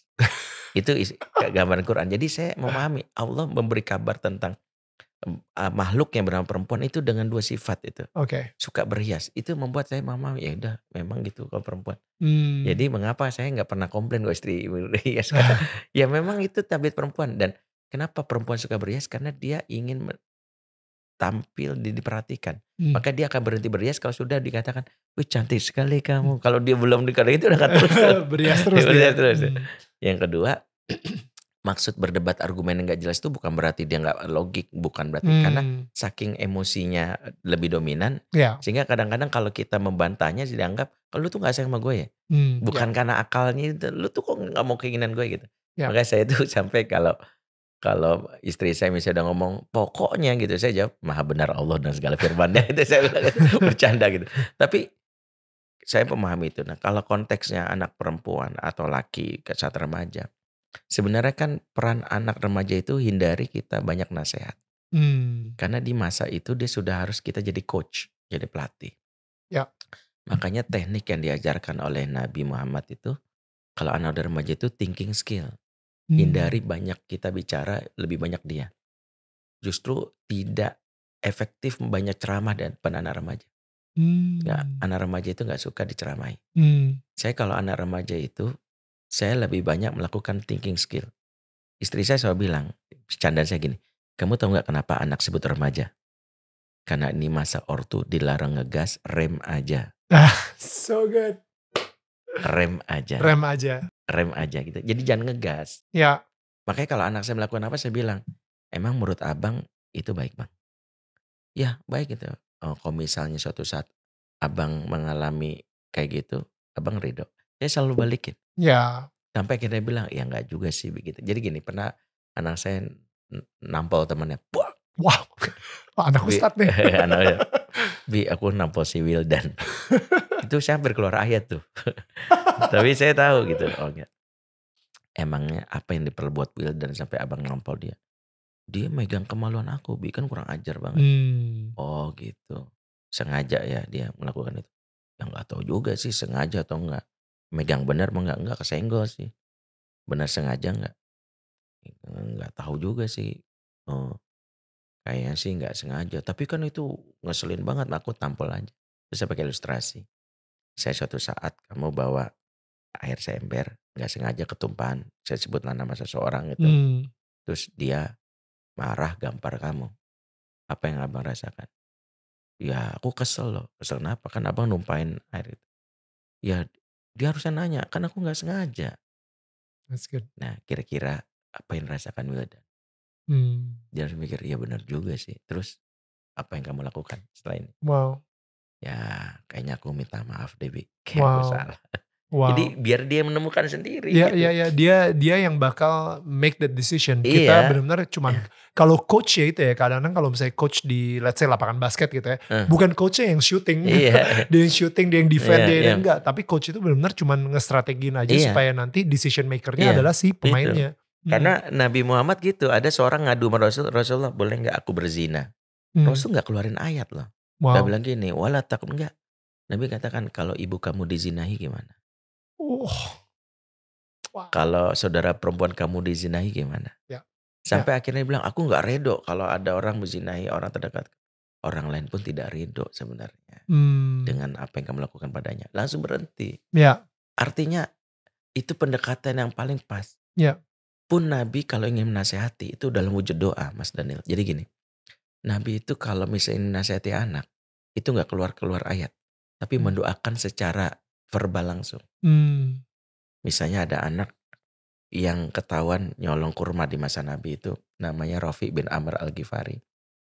Dia ngelempar kurma itu diambil terus dimakan. Ngadu nih pemilik kurmanya kepada Nabi. Nabi Muhammad langsung bertanya, 5 terminah lah, kenapa kamu lempari kurma tadi? Ya kemudian, aku loh ya Rasul, saya pengen banget makan. Dan Nabi, la terminahlah wa kul ma yaskutu fi asafiliha. Jangan kamu lempari kurma itu, kalau kamu mau makan aja yang sudah jatuh di tanah. Jadi Nabi mengajarkan jangan pernah melabel dulu. Kan Nabi gak bilang gini, kenapa kamu nyolong, enggak, tapi kenapa lempari. Makanya itu kenapa kita gak boleh ketika si kakak gampar adiknya bilang, kenapa kamu jahat banget sih sama adik, gak boleh. Kenapa kakak gampar adik. Kalau kita long label, kenapa sih jahat banget, itu label. Nabi gak bilang, kenapa kamu nyolong, kenapa lempari. Kenapa kamu jadi pencuri, gak nge-labelin. Ketika dia akhirnya bilang, aku pengen banget makan. Nabi ngasih larangan tapi ngasih solusi. Ini yang penting dipelajari oleh kita. Kalau ngelarang tuh harus ada solusi. Ada solusinya, so good. Jangan lemparin ya. Kalau mau yang sudah jatuh aja, kata Nabi gitu. Kayak kita nih, jangan coret-coret di tembok. Kalau mau coret nih ada kertas. Jangan main musik di situ. Nah, kalau mau di sini, di sana ada orang terganggu. Jadi selalu ada solusi diajarkan Nabi. Kemudian Nabi itu mengatakan summa masaro. Kemudian Rasul mengusap kepala anak ini. Dan mendoakan dia. Doanya dijelaskan. Jadi sampai Nabi katakan, Allahumma ashbi batni, ya Allah kenyangkanlah perut anak ini. Nabi bahkan mendoakan anak sebagai bentuk nasihat. Misalnya ketika dengan Abdullah bin Abbas. Allahumma faqihu fidin wa alihmu ta'wil. Ya Allah, pahamkan dia akan agama dan mampukan dia belajar ilmu ta'wil. Ternyata hal ini membuat Ibnu Abbas begini, oh Nabi itu pengen banget aku belajar agama. Padahal itu bentuknya doa. Makanya saya itu kalau misalnya anak saya melakukan sesuatu yang mengesalkan hati, saya gak ada ceramain. Bang, sini bentar. Boleh gak Abi doain abang atau kakak sini deh. Doainnya depan dia. Cukup 3 kata. Ya Allah, jadikan anakku anak yang lembut hatinya, sayang sama adiknya. Itu kan sebenarnya saya ngajarin 3 hal. Satu, meminta kepada Tuhan, Allah. Yang kedua, saya mengajarkan kepedulian sama dia. Kan didoakan itu bentuk care kita. Exactly. Yang ketiga, saya memberitahu harapan saya. Lemah lembut ya lo yang adik lo ya. Iya kan, Nabi Sadar kan bilang, ya Allah, bantulah anakku lembut hatinya, berkasih sayang adiknya, amin, selesai. Jadi dia tahu, oh bapakku pengen banget aku bersikap baik sama adik gitu. So good. Jadi gak usah diceramai. Betul. Betul. Wah, kayaknya setiap anakku nakal sini gue doain lah. Iya, emang gitu. Dan gak boleh banyak-banyak. Cukup hal yang saya anak saya pernah waktu awal masuk SD itu dia grogi, takut, nggak mau masuk sekolah, entah.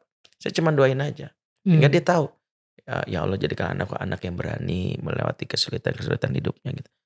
Dan dia tahu bapaknya pengen nasihatin. Daripada bilang gini, lu tuh harus jadi orang yang berani ya. Mendingan saya ajak doa. Wow. Jadi dia tanpa sadar dinasehati. Ya, kapan Ustadz Bendri pernah atau harus minta maaf kepada salah seorang dari anaknya Ustadz? Saya dalam banyak hal gini, maaf itu bukan menunjukkan kita salah. Oke. Maaf itu dalam bahasa syariat itu bentuk cara menjaga hubungan.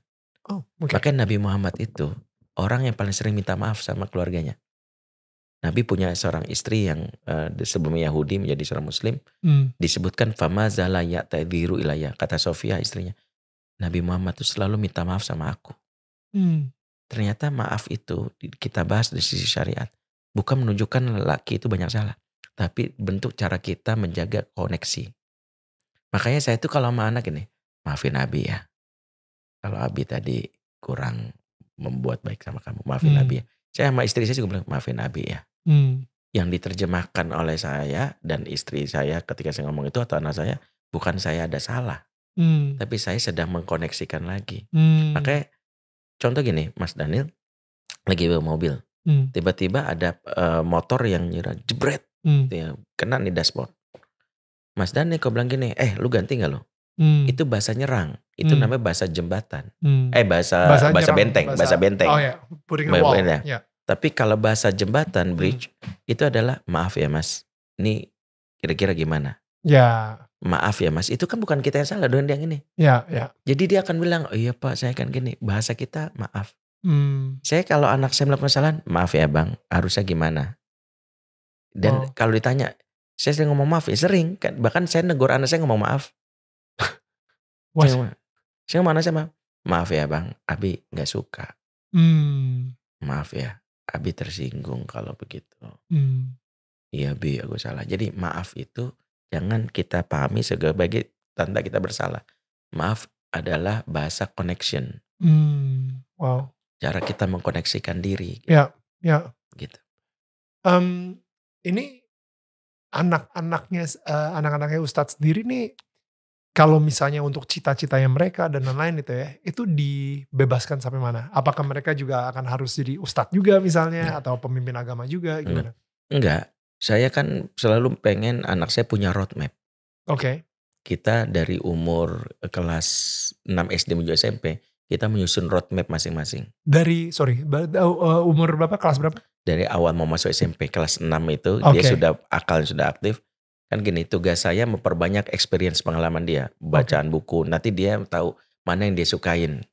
Mana kan kelihatan potensi-potensi dia, terus saya berikan fasilitas. Saya ada anak yang senang banget dengan sains. Saya perbanyak tokoh-tokoh sains dan sebagainya gitu. Wow. Akhirnya dia minat, terus ada yang senang, dia kayak kecenderungan sama sejarah. Apalagi sejarah ulama, sejarah. Akhirnya dia, ini kayak kecenderungannya nih di Ustadz nih. Akhirnya dia tokoh-tokoh Islam dan sebagainya. Ada yang senang kecenderungannya bisnis. Nah, yang penting kenalinnya tokohnya. Begitu udah mau SMP, tingkat SMP, kita bikin roadmap. Wow, ini menarik nih ini. Karena bentar lagi anakku masuk SMP. Iya, harus roadmap. Karena gini. Pas banget. Karena saya itu selalu dapat pertanyaan orang gitu. Ustadz, ada rekomendasi sekolah yang baik gak? Ada rekomendasi pesantren baik gak? Saya bilang semua pesantren baik. Semua sekolah baik. Tapi sesuai gak dengan roadmap anak, sesuai dengan kebutuhan. Saya bilang gini, sekolah itu seperti restoran. Sementara kita yang tahu kebutuhan kita. Saya lapar pengen nasi, datang ke restoran yang jualnya cuma gado-gado. Mas, dia gak jual, saya pengen nasi goreng gitu. Dia gado-gado doang. Mas, di sini ada nasi goreng gak? Enggak pak, ini kan gado-gado. Gimana sih nasi goreng kan enak? Itu kan orang bodoh, berdebat. Iya. Main nasi goreng enak, misalnya kita restoran, kita kan tukang gado-gado mas. Tapi nasi goreng enak, iya harusnya ke tukang nasi goreng. Makanya saya selalu bilang, semua sekolah baik sesuai tapi tepat nggak? Makanya susun roadmapnya dulu. Kamu mau apa anakmu? Saya gitu, Ustadz anaknya, saya pengen anak saya belajar robotik. Makanya saya masukin ke sekolah robotik. Betul. Karena terus ada tapi sekolah itu kan nggak belajarin agama ya, karena memang saya menyerahkan agamanya ke saya. Tapi karena saya pengen robotiknya gitu kan. Kayak logika tadi restoran tadi sama kayak gini, kita tahu misalnya di kalangan muslim menghafal Quran bagus, tapi nggak semua sekolah harus menghafal Quran. Kita protes, Mas sekolah ini kok nggak hafal Qurannya, gimana sih? Mas ini sekolah mengemudi gitu. Masa iya harus hafal Quran juga gitu. Kan lu butuhnya apa? Lu mau ngemudi kan, lu menyetir. Sekolah jahit ya dijahit gitu. Artinya jangan berpikir bahwa seolah-olah kalau sekolah itu nggak memfasilitasi menghafal Quran, agama, dia sekolah buruk. Bukan. Sebenarnya kebutuhannya apa? Nah saya kebetulan gini, karena susun roadmapnya, oke, yang kurang di anak itu. Kan saya nggak bisa ngajarin robotik, nggak bisa ngajarin sains, kerja kelamaan. Ya udah mau nggak mau nih, yaudah lu sekolah robotik gitu. Akhirnya terus ada komplain dari beberapa sekolah, kok Ustadz masukin anak ke sekolah itu kan sekolahnya pendidikan agamanya. Karena pendidikan agamanya ada di saya, ada di yang lain gitu. Karena saya tahu kebutuhannya anak apa. Ya saya nyari sekolah itu kayak restoran. Dia lagi pengen banget gado-gado ya ke gado-gado gitu. Tapi asal sesuai dengan roadmapnya sih. Iya roadmapnya. Yang penting makanya kita bikin roadmap. Maka dia bisa tahu strength SWOT-nya dia ya.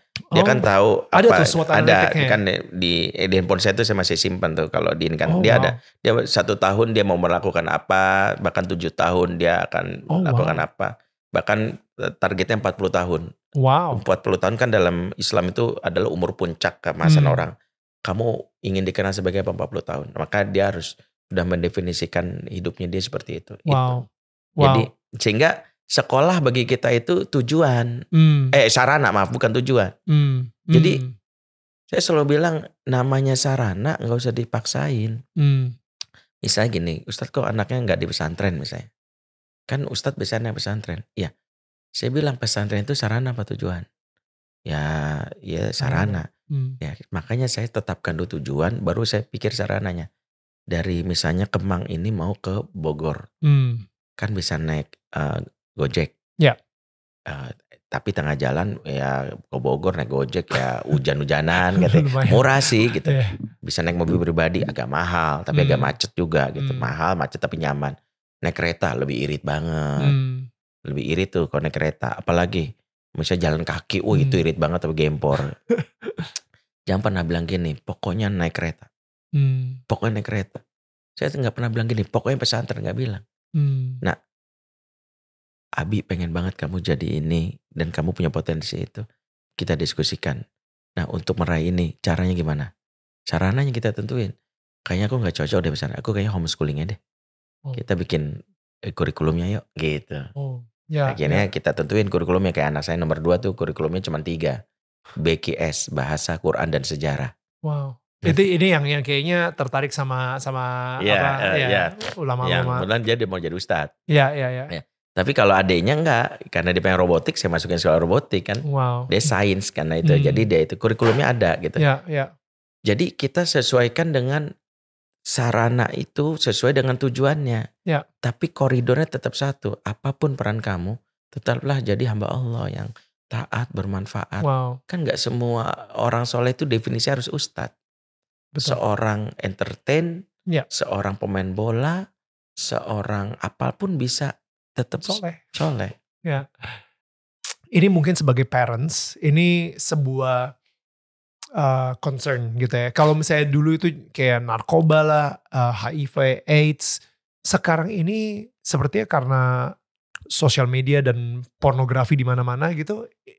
Sebagai orang tua itu concern banget. Karena gampang banget ditemukan gitu kan. Di sosial media pun juga ya gak usah jauh-jauh kita harus nyari pornografi. Tapi tiba-tiba di FYP muncul lah foto-foto cewek seksi gitu misalnya. Atau bahkan dan lain-lain.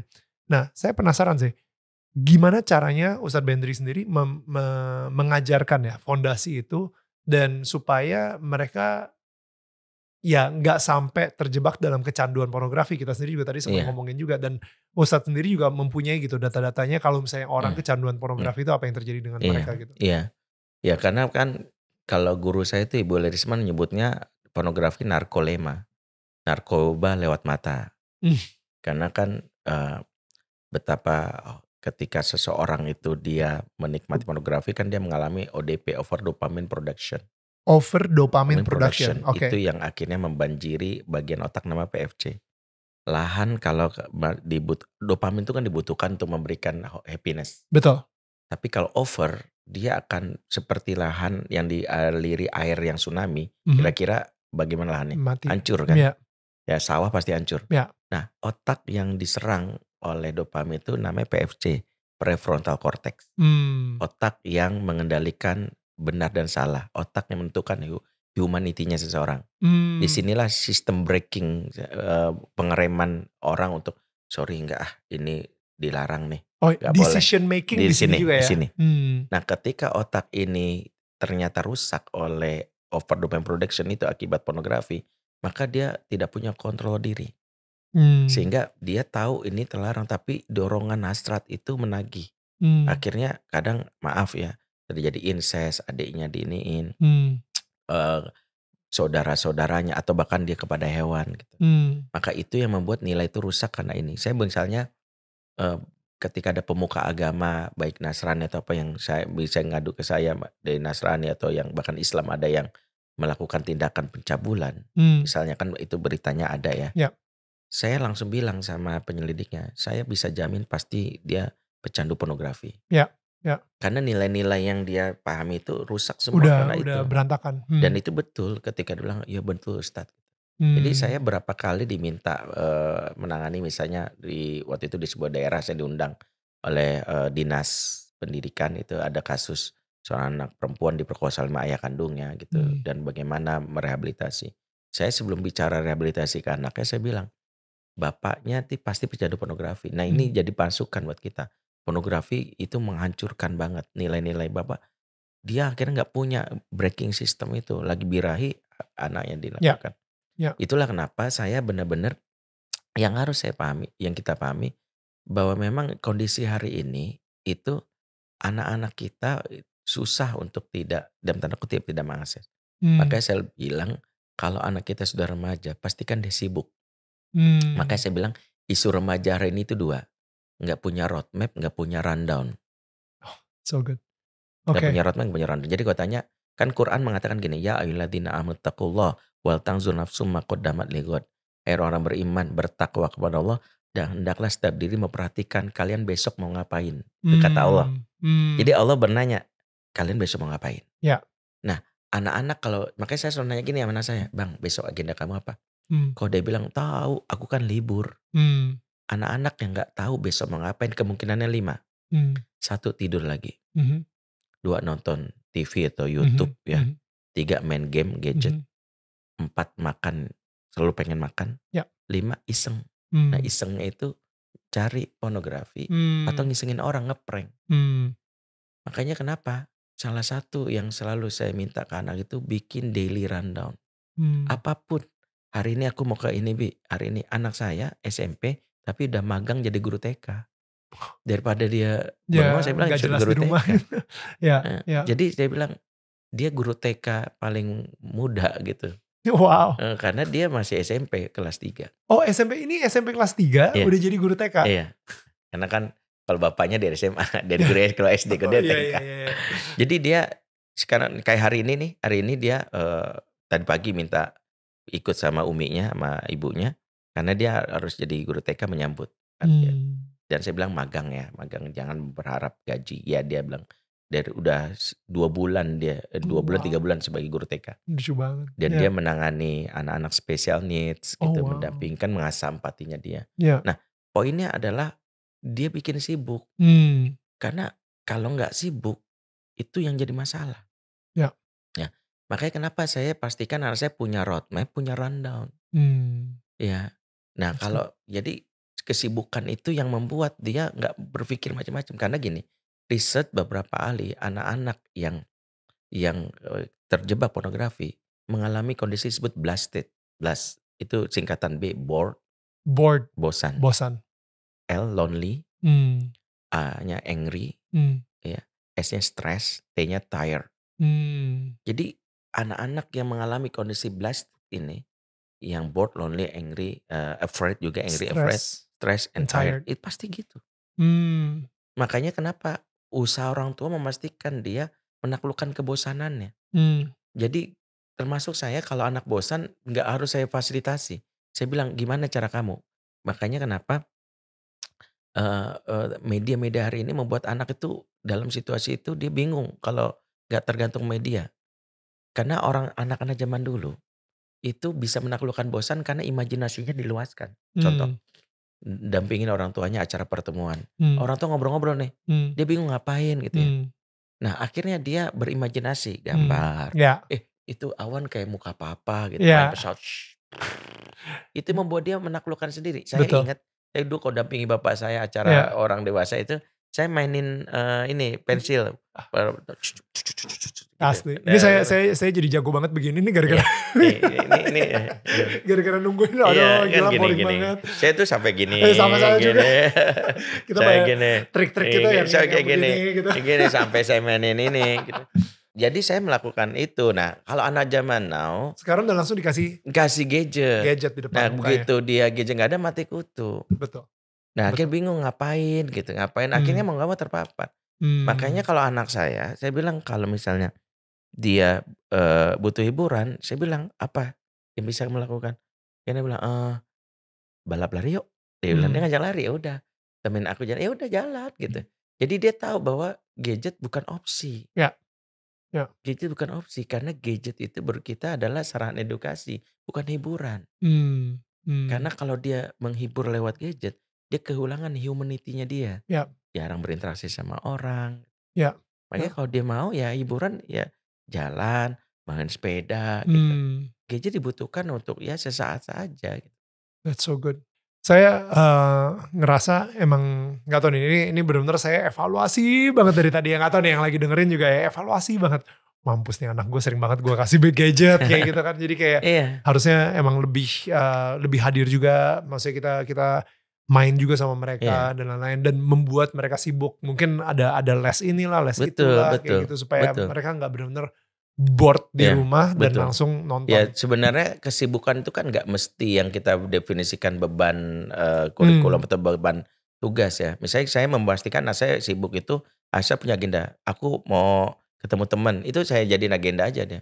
Aku mau ada rapat ini, aku mau main futsal. Ya. Jadi gak harus yang berkaitan bahwa harus les ini, gak harus. Karena bisa jadi les itu menjadi beban buat dia kalau terlalu banyak. Jadi stres tadi itu. Malah dari pagi belajar ya otak kita punya kapasitas yang terbatas. Makanya saya berikan ruang untuk dia. Jadi gimana?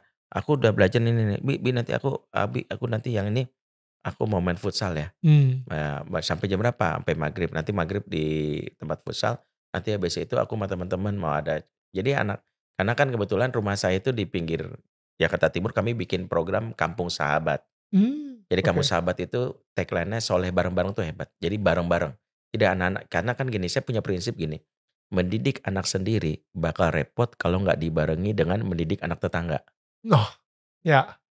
Karena tetangga teman anak kita. Ya. Karena tetangga baik, kebaikannya nyiprat ke anak kita. Ya. Karena tetangga buruk, keburukannya nyiprat anak kita. Jadi jangan marah-marahin lingkungan gitu. Ya. Ini anak toksik banget nih anak tetangga gitu. Lah lu gak pernah mau jadi bapak bagi anak-anak orang lain. Tetangga. Ya. Tidak semua anak seberuntung anak kita yang bapaknya mengerti tentang tugasnya. Ya. Nah sayangnya banyak bapak-bapak sekarang yang penting anaknya sendiri. Gitu. Makanya kalau saya bikin program Kampung Sahabat. Saya punya program anak-anak saya akhirnya jadi sekampung tuh saya bina. Ada kita punya dapur Kampung Sahabat makan bareng-bareng setiap hari Sabtu. Wow. Nah, jadi ada dapurnya masak bareng warga gitu ya. Ini mungkin kalau Mas Daniel kapan hadir gitu. Terus kita bikin program melancong sejarah. Jadi anak belajar sejarah dengan naik angkut bareng-bareng. Datang ke Taman Makam Pahlawan Kalibata, terus ke tokoh-tokoh sejarah. Datang jadi benar experience bukan lewat bertutur kata, tapi langsung datengin gitu. Datang ke kota tua gitu. Terus punya program liburan kayak sekarang nih Ramadan Sanlat. Kita punya program podcast paguyuban orang tua Kampung Sahabat, jadi ngumpul semua. Saya ngisi parenting gitu. Lucu banget. Jadi sekampung gitu. Wow. Dan setiap tahun kita bikin festival. Jadi festival itu kita punya lapangan, anak-anak mentas semua warga, terus anak-anak orang warga, kemudian yang semua makanan kita gratiskan satu kampung, boleh memakan bakso, mie ayam atau apa gitu. Dan itu arti rukun tetangga sebenarnya sih. Iya itu. Jadi saya bilang sama PRT-nya, PRT fungsi administrasi, programnya saya aja gitu. Saya bilang gitu. Jadi karena kami juga punya walaupun program ini belum berjalan maksimal karena punya bank infak itu menyelamatkan warga dari pinjol dengan cara kita menyiapkan koperasi untuk warga bisa meminjam. Ya. Oke. Membantunya dari sisi itu. Jadi anak-anak yang kita bina, kita punya taman baca. Ya. Jadi saya memfasilitasi anak-anak nongkrong. Ya. Daripada berkeliaran Daripada dengan mereka tempat nongkrong saya. di mana-mana Bahkan gitu. wifi-nya saya kasih tahu. Oh, nih, wow. Password wifi-nya. Ya. Ya nggak apa-apa. Kalau saya saya kan prinsipnya anak-anak itu yang penting dirangkul. Ya. Dan kalau dia ngomong kasar misalnya kan anak-anak biasanya karena kami pinggir itu. Saya langsung bilang, Abi tadi kan saya selalu memposisikan jadi ayah. Saya nggak dipanggil Ustadz di kampung, saya panggil Jadi Abi. Abi dengar ada yang ngomong anjing tadi tuh. Ada kalimat lain nggak yang lebih enak didengar? Iya Bi, maaf itu. Langsung dia bilang, aku kesel soalnya ini. Jadi dia ganti, oh kamu kesel. Jadi kita ganti, jangan bilang anjing, bilang kesel nih gue gitu. Jadi saya itu jadi anak-anak akhirnya dan memperbanyak baca buku. Alhamdulillah satu kampung kita guyup bukan hanya yang Islam karena kami juga anak-anak kami yang non Muslim ada 7 itu dia ikut taman baca bahkan ketika Ramadan dia ikut pawai memberi makan tetangga gitu. Saya membangun satu kampung. That's beautiful. Kayak it takes a village ya. Kalau misalnya dalam bahasa Inggrisnya gitu, it takes a village gitu to create a healthy environment untuk anak kita juga. Makanya gitu. saya termasuk ustadz yang nggak ngambil jalan bikin sekolah, bikin pesantren. Kenapa ya? Karena saya menurut kalau saya bikin pesantren, saya butuh uang untuk membangun building. Sementara kalau saya udah punya kampung, kan sudah ada sarana belajar. Tinggal programnya aja gitu. Ya. Tapi sekarang nih yang lagi concern tuh kalau sekarang ini ya, yang kalau dari Ustadz sendiri yang concern untuk anak-anak zaman sekarang itu apa sih? Kayak kalau saya sih ngelihatnya, saya nggak tahu. Mereka mulai meninggalkan agama itu mungkin mereka lebih gara-gara sosial media, TikTok dan lain-lain gitu kan. Saya selalu bilang bahwa kalau misalnya mau menjajah sebuah negara, udah nggak perlu hadir fisiknya. Udah tinggal lewat sosial media aja gitu. Dia bisa menjajah dengan nilai-nilai yang mereka punya gitu. Mereka gak percaya sama Tuhan lah. Mereka kadang-kadang bisa mencibir. What? Lu masih percaya sama gitu-gituan sampai sekarang? Kayak gitu. Jadi itu salah satu concern saya sih. Nah of course agama mungkin gak perlu bukan gak perlu ya. Kayak ada banyak sekolah internasional sekarang yang tidak lagi mengajarkan agama dan saya ngerasa ya udah emang agama itu harus mulai dari ayah gitu, ayah sebagai imam gitu kan, ayah sebagai kepala keluarga yang menentukan lu harus mempunyai hubungan dengan Tuhan seperti ini. Nah tapi kalau yang saya lihat nih dengan dunia modern yang semakin logika, akhirnya dari udah gak percaya lagi sama Tuhan, gampang lah. Karena kan udah gak punya kebenaran itu lagi. Gampang lah dimasukin yang lain-lain gitu. Value-value yang sangat duniawi dan contoh tadi woke agenda gitu yang kita sempat ngomongin. Ustadz sendiri juga sempat ngomongin soal komunitas gay padahal zaman itu tahun 90 sekian lah ya, masih SMA kan itu kan. Itu dari situ aja tahun 90-an apalagi sekarang gitu yang udah benar-benar kayaknya udah dianggap normal dan biasa gitu. Concern itu kan ada sebagai ayah atau sebagai orang tua, selain hadir, apa yang bisa kita lakukan supaya make sure anak kita mempunyai fondasi yang sangat kuat karena like it or not mereka akan terekspos, mereka akan terpapar. Kita tadi udah ngomongin sibuk supaya nggak terpapar, tapi you know what, pasti akan terpapar gitu. Kalau saya meyakini sumber penyimpangan itu rasa kecewa. Kalau dari sejarah Islam itu iblis itu dulunya adalah makhluk Allah yang taat yang namanya jin Azazil. Tapi ketika dia dalam hal ini sudah beribadah sama Allah sampai ribuan tahun, ternyata dalam syariat Islam diceritakan Nabi Adam yang ditunjuk jadi pemimpin. Ini ja'ilun fil ardi khalifah. Iblis kecewa. Makanya diberi nama iblis. Dalam bahasa Arab dikata ablasa yublisu iblisan au iblasan. Artinya makhluk yang sangat kecewa. Karena dia sangat kecewa, dia mengancam, saya akan lakukan ini. Dan saya mempelajari orang-orang yang mudah kecewa, itu adalah orang-orang yang gampang banget tadi melihat hidup dengan kacamata negatif, akhirnya mencari solusi antitesa atau opposite. Kecewa sama bapaknya yang seorang ustadz, akhirnya gue gak pengen kayak ustadz. Ya. Kecewa sama pernikahan bapak ibunya yang selalu bertengkar, gue marriage free, gue gak pengen nikah. Kecewa sama ibunya yang didik anak kasar, akhirnya jadi pintu masuk dia untuk children free. Ya. Kecewa dengan pacar yang menyakiti atau istri menyakiti, jadi gay. Rasa kecewa itu. Makanya obat pertama adalah bagi anak-anak ini adalah belajar menerima kekecewaan. Jadi itu, jadi siap untuk menerima bahwa apa yang kamu harapkan tidak semuanya itu sesuai dengan maumu. Itulah belajar untuk tidak kecewa, karena kecewa sumber dari penyimpangan itu. Kecewa dengan laki-laki yang patriarki bikin feminisme. Jadi kecewa itu muncul dengan kecewa memberi makna sebenarnya. Kecewa dengan bapaknya pendeta bikin Marxisme. Karl Marx itu kan melihat agama itu candu karena kecewa, dan bapaknya pendeta kok kelakuannya kayak gitu. Bikinlah agama itu candu. Marx. Jadi rasa kecewa itu kalau tidak hati-hati dikelola menjadi sebuah energi negatif. Nah, itulah kenapa kalau saya selalu bilang, saya dalam pola asuh, saya menjadi orang tua yang belajar tidak mengecewakan. Karena saya membawa pesan moral. Saya yang mengaku sebagai seorang muslim, ustadz, kalau orang kecewa dan akhlak saya, itu akan membuat yang diserang adalah, percuma juga gue jadi seorang muslim. Ustadznya aja begini. Gitu. Jadi rasa kecewa itu pintu masuknya dia. Jadi makanya bagi pendakwah, jangan mengecewakan orang. Dalam pengertian, jadilah orang berakhlak, mulia, beradab. Kalaupun kita punya keterbatasan, obat kecewa dan minta maaf. Saya minta maaf, maafin ya, saya gini gitu, maaf gitu. Itu mengobati rasa kecewa. Tapi yang berikutnya adalah, nah saya tadi lupa minta maaf sama Mas Daniel kalau saya telat tadi tuh. Harusnya saya minta maaf ya. Tadi saya lupa. Tapi maksudnya itu harus dilakukan. Tapi bagi seorang anak remaja ya harus dilatih untuk tidak mudah kecewa. Bahwa untuk selalu berpikir melihat sisi yang positif dari setiap keadaan.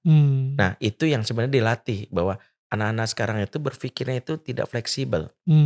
Ya, termasuk isu mental health itu menurut saya itu juga salah satu karena mereka juga tidak terlatih untuk siap menerima realitas.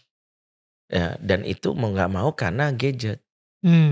Kan gini ya, saya tuh waktu ikut conference ayah internasional di Singapura, diadakan oleh Dads for Life. Jadi lembaga Singapura itu menjadikan lembaga kekayaan itu resmi di bawah kementerian. Namanya Dads for Life. Terus dia bikin conference ayah internasional setiap tahun. Saya pernah hadir di gatheringnya. Pembicaraan namanya Profesor Gregory Slayton gitu nggak salah. Nah ada paparan yang menarik menurut saya, dan saya sedang cari jurnal sebenarnya. Jadi gadget itu bukan konten pornografinya sebenarnya yang berbahaya. Bukan sekedar berbahaya tetap, bukan sekedar kekerasan ya. Tapi gadget melatih anak kita saat ini menjadi raja. Karena dia gadget itu, dia bisa menentukan nasib orang dengan sebuah tombol. Nama tombolnya block, unfriend, left group, unfollow. Misalnya saya masuk grup WA anak kita nih. Apaan sih grup rese banget sih, left. Di FB ada yang komen, rese lu, blok. Ini FB gue kenapa lu komen gitu ya. Atau dia berteman dengan sesuatu di Facebook postingannya gak ada suka, beda pilpres misalnya, langsung unfriend atau unfollow gitu. Nah mental ini kan anak kita kan disebut native digital. Nah native digital dengan kita yang imigran digital, bedanya perilaku mereka dibentuk di awal di dunia maya, digital, entar dibawa ke dunia nyata. Betul. Kalau kita aslinya dibentuk dulu dunia nyata, dibawa ke dunia maya. Maka kita kalau dunia nyata sejak awal dibentuk orangnya suka ngajak berantem, di dunia maya kita orangnya suka ribut tuh.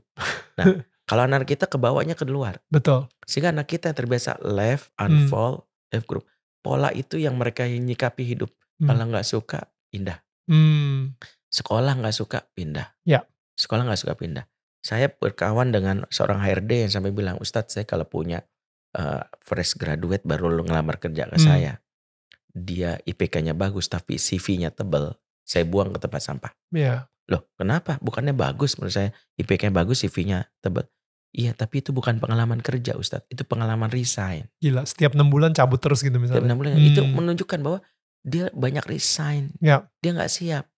Nah, itu yang membuat anak kita kalau apa-apa toksik banget sih hidup mental. Nah, karena dibentuk seolah-olah di dunia maya, lu itu kalau nggak suka, lu kan udah tombol blok. Langsung cabut. Nah, terbiasa gitu. Makanya saya bilang karena kamu belajar, kalau kamu berinteraksi di sosmed, kamu mengenal banyak orang di situ.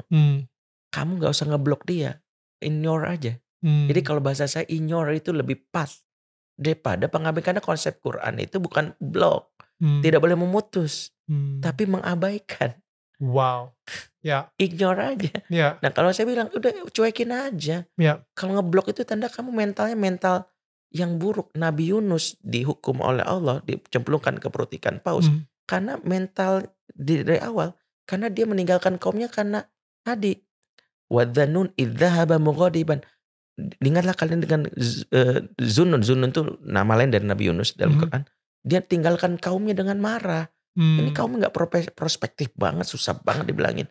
Kaum Ninawa kan, udahlah gue tinggalin aja. Nah itu mentalnya gak boleh. Gak boleh meninggalkan. Latih untuk memperbaiki.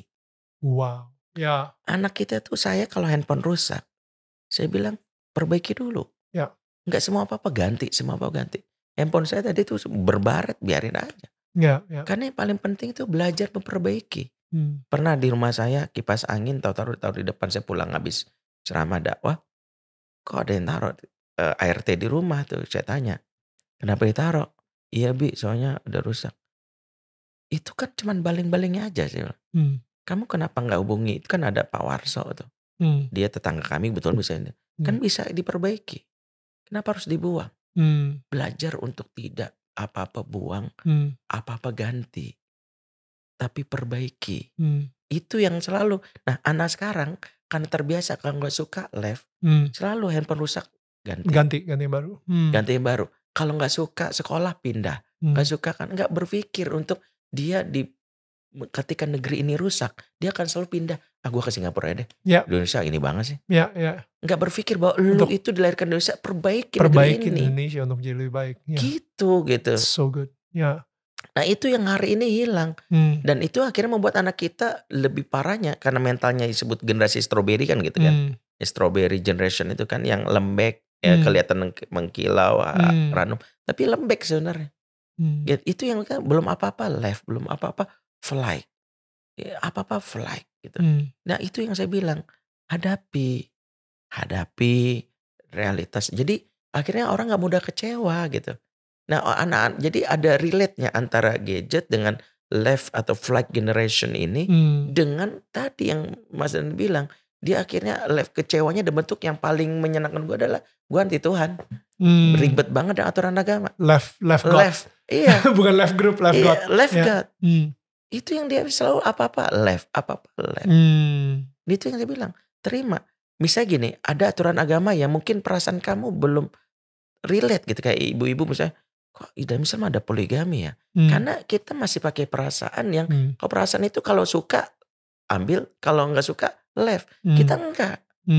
Mungkin sebagian orang bilang, saya gak suka di dalam Islam ada poligami. Saya bilang, kamu harus ngelihatnya secara general. Penjelasan logis tentang poligami itu ngelihatnya dari statistik perempuan yang ini, tentang bagaimana laki-laki peluang terbunuh karena perang di masa Rasulullah. Sehingga harus ada yang membantu sistem sosial di masyarakat Islam saat itu, membantu perempuan-perempuan janda untuk mendapatkan tetap pengayoman dari laki-laki yang peduli sama dia. Jadi lihatnya dari kacamatanya yang panjang. Pembahasan itu kan luas gitu. Tapi saya ingin katakan, itu yang harus diperhatikan gitu. Nah kita tuh kadang kalau gak suka left gitu. Dan I think itu dia. Maksudnya sampai agama pun atau Tuhan pun gitu ya. Kalau misalnya lu gak suka sesuatu ya mungkin for that season, musim itu ignore dulu aja. Iya. Semakin dalam perjalanan kita sama Tuhan, nanti lama-lama juga kita akan mendapat hikmatnya gitu. Atau hidayahnya gitu. Sampai akhirnya oke, that makes sense gitu. Tapi ya jangan langsung cepet-cepet left. Betul. I like that. Dan gue belajar banyak banget sih Ustadz. Thank you banget hari ini. Thank you banget. Ini spesial banget pembicaraan kita hari ini. Nah Ustadz, ini kita selalu ada Masya Allah. souvenir ya. Aduh, makasih banyak nih. Ini karena apalagi juga ini udah diterapkan loh, tetangga saling menyangga bukan menyanggah, Keren, ya kan? keren. Diterapkan Betul. banget dengan komunitas yang Iya. dibuat di sekitaran rumah Ustadz Benri Iya, sendiri insya gitu. So kita berharap supaya ini isinya ini sih sebenarnya kayak gini. Nanti Keren. ada lilinnya di dalam. Masya Allah. Saya ngerasa emang terangnya Tuhan tuh udah ada di rumahnya Ustadz Benri dan itu akan menerangi tetangga-tetangga di sekitar juga. Ya, mudah-mudahan. So Ustadz terima kasih banyak untuk hari ini. Sama-sama. Thank you banget. Sama-sama. Saya belajar banyak banget, menginspirasi banget. Ada banyak practicality yang bisa saya terapkan untuk keluarga saya sendiri gitu. Insya Allah. Dan mudah-mudahan ini bisa menjadi inspirasi buat tetangga-tetangga kita juga dengan keluarganya dalam membesarkan anak menjadi suami yang baik, menjadi ayah yang baik, pokoknya dan menjadi ayah bagi anak tetangga juga gitu Betul. kan. So supaya kita sendiri juga bisa mempunyai ya itu, saya percayanya sebuah negara itu akan kuat apabila komunitasnya kuat. Betul.